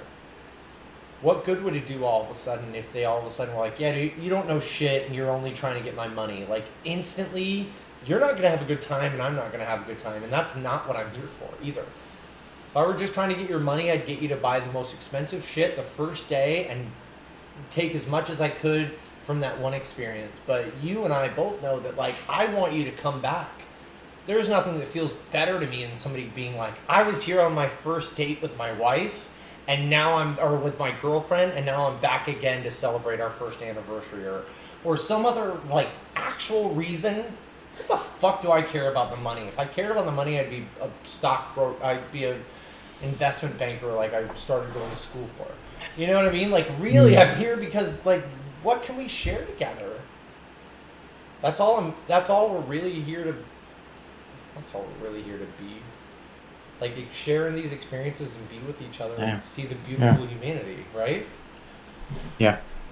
How garbage would this relationship be? How garbage would this stream be if you and I couldn't see each other while we were doing this? It's something that simple. I can hear your voice. I can always hear your voice. But even Bree knew if I couldn't see your face, this would never work. Like, we have to feel connected. We have to feel like adjacent. We couldn't film this in two different spots and have them kind of meet up. When that's a technique that happens all the time in filming, right? It just wouldn't work for us. Right. Pretty cool. I'm very grateful that we've all been able to experience this together and, like, with each other because of it. Yeah, we're making the most of this time apart. Yeah. Yeah. Which, there's the light at the end of the tunnel. Yeah. And then what more can we do when we're with this time together? Exactly. And be able to continue to bring people together and see each other for what we all are. That's the other cool part about where we're going from here is, like, how much better we can make not only the restaurant industry and the bar industry, but how much better we can make the experience for everyone. And I want to remember what it's all about. I want to, like, yeah. And bringing people together. Even if they don't fit your mold of, like, if I have another manager that I work in another place that says something about bridge and tunnel crowd, I'm going to fucking quit that day, and I'm going to be done from now on out. Because that's the level of where I want to be from now on. Like, everybody deserves to be treated well and be in a good experience, and it doesn't mean we have to price them out because of the quality that we're doing, and it doesn't mean that we have to cut ourselves short because of what we're willing to give to people. And our industry is, like, the restaurant and bar industry is changing because of that. You know? And somebody said it, I think I read an article in the New York Times about 3 months ago that talked about how, like, you can't expect to be in, like, this beautiful Art Deco location that has all this Tiffany glass and all this other things and not have it reflect on the money you're spending on those particular cocktails. Because they have to pay for more than, they're paying for the experience more than they are just that one Grey Goose martini. Right? The Grey Goose is like my epitome because I have people like, oh, well, I only charge $13 for that at my place here, and your place, like your restaurant or bar costs you like $400,000, which is just as good and just deserving as people being there. But you can't pick that up and put it into a $4 million restaurant spot. right, wrong, or indifferent of why they put that much money into that restaurant spot, but it's going to have to reflect prices that can help recoup the money that were put into those things, right?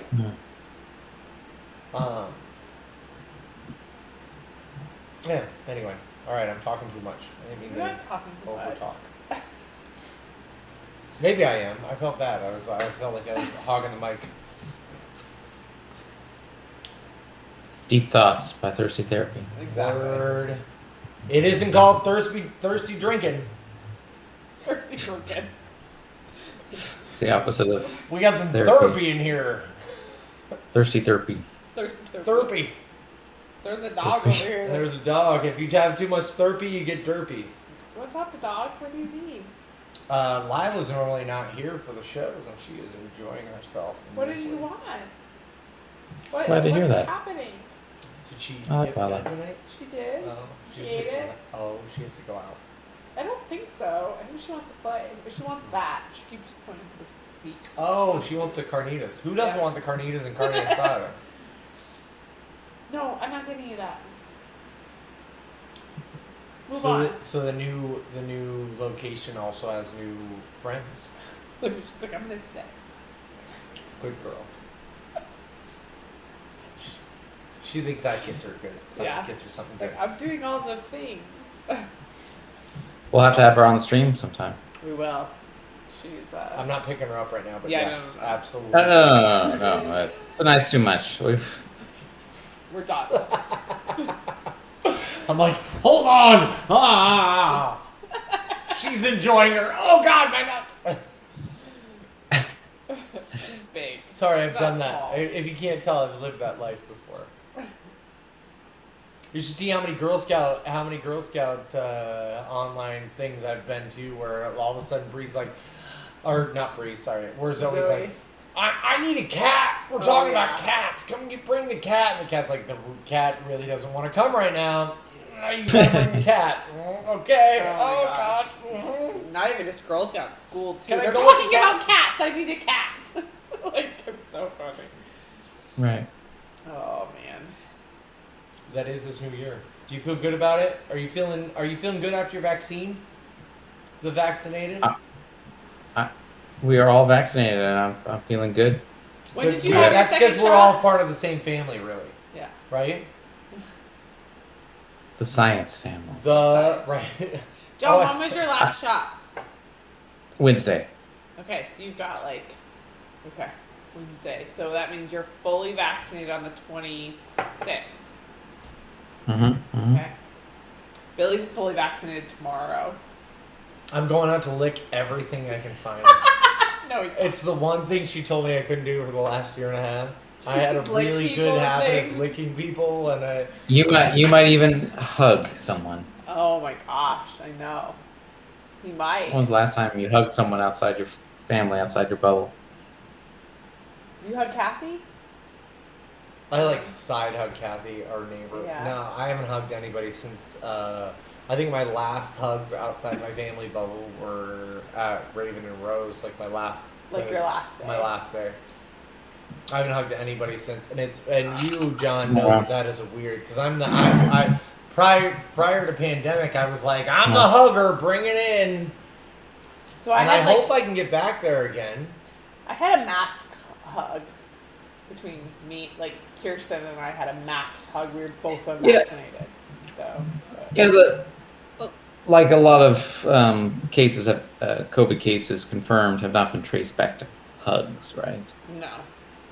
I mean, so, especially if you're masked, and like, because it's about long-term contact. It's about like a extended amount of time. Right. But still, I feel like everybody here in Portland has been extra cautious that I haven't hugged anyone outside of my bubble. It's weird. Like last time I met my mom, she lives a few hours away in Seattle. We did the elbow bump. Yeah. We didn't hug. Yeah. Is she vaccinated as well? Yeah. So we'll set up a visit in the next month. Now that I'm fully vaccinated, and things will be different. But yeah. It is That's the interesting. conclusion. Yeah. Things will be different. Things Right. will be different. Yeah, it's But interesting. John, can I tell you that I feel like that touches on the hardest part of everything that is changing now for everyone, and it's only fair that we're all like aware and alert and respectful of it. I think because that was hard enough for half of us to get into. Yeah. I won't lie, no joke. Let's see, 3 days prior to me getting, she doesn't even know this. 3 days prior to me getting laid off because of the pandemic, we were still like Patrick and I, and who else? Not Noah. Noah was on leave still because he's broken leg. And maybe Jesse and Liz. Some coworkers. Coworkers were still. We were still. I would still make a new drink because I was And on my thing and be like, "Here, try this," and we'd still all try out of the same glass. Oh, right. Not even like thinking about. Oh, yeah. You know what I'm.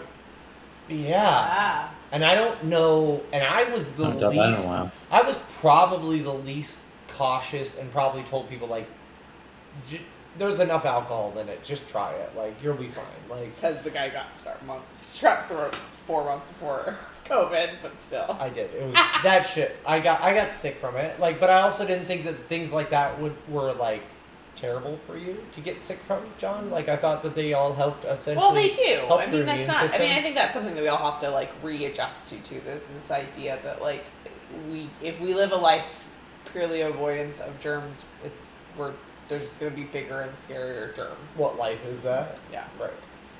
Yeah. So- yeah. But hard, it is. though. It's funny to like retrain your brain to think that you were like being the selfless, like doing it all for the right reasons for the last year plus. But now you're like, and I'm all about science, and I'm willing to watch the science as it slowly figures itself out. But at the same time, like knowing that like it's okay if your human brain takes a hot extra second, Yeah. Absolutely. because there were enough motherfuckers that their brains couldn't take a hot extra fucking 40 days, 40 fucking months to get a mask on their face. So Yeah. I can't breathe. Anyway, But now it's okay. They don't have to. but hey, back to it. Yeah. Let's get back to it. Yeah, I'm excited. I will just touch on the My Body, My Choice, and then I'll walk away from that. That was my favorite thing ever. When I heard people saying that about masks, that I watched like spit on people walking to abortion clinics. I couldn't die. I could have died twice and came back happy. Right. Right. Yeah. The pick and choose like point of view is always Yeah, it's odd. A bunch of dudes saying My Body, My Choice just felt weird. I don't know why. Yeah. Maybe it's the rum. Yeah. On that note, shall we? Let's Should we- wrap it up. Should we wrap it up? For the our, rum for our one viewer out there, rest. we love you. Blue Nukem, thanks for joining us tonight. You're welcome. God, I was just kidding. That's all right. It doesn't matter. It's about us, not them. I'm just happy to be here with you two. Me Yeah. too. Agreed. I'm happy to be here with you as well. Oh, You too oh, as well. golly. Uh-oh. Sorry, Wrong John. clicker. Am I on the bar now? A little bit higher. A little bit higher. There. Nice work. She's a good ghost detector when it comes to frames. Is there any way we can just duplicate that? What? Can you duplicate that particular, like, mirror that onto here? And we can put the chat over on the All other right, say side? goodbye to people. Bye, everybody. We love you.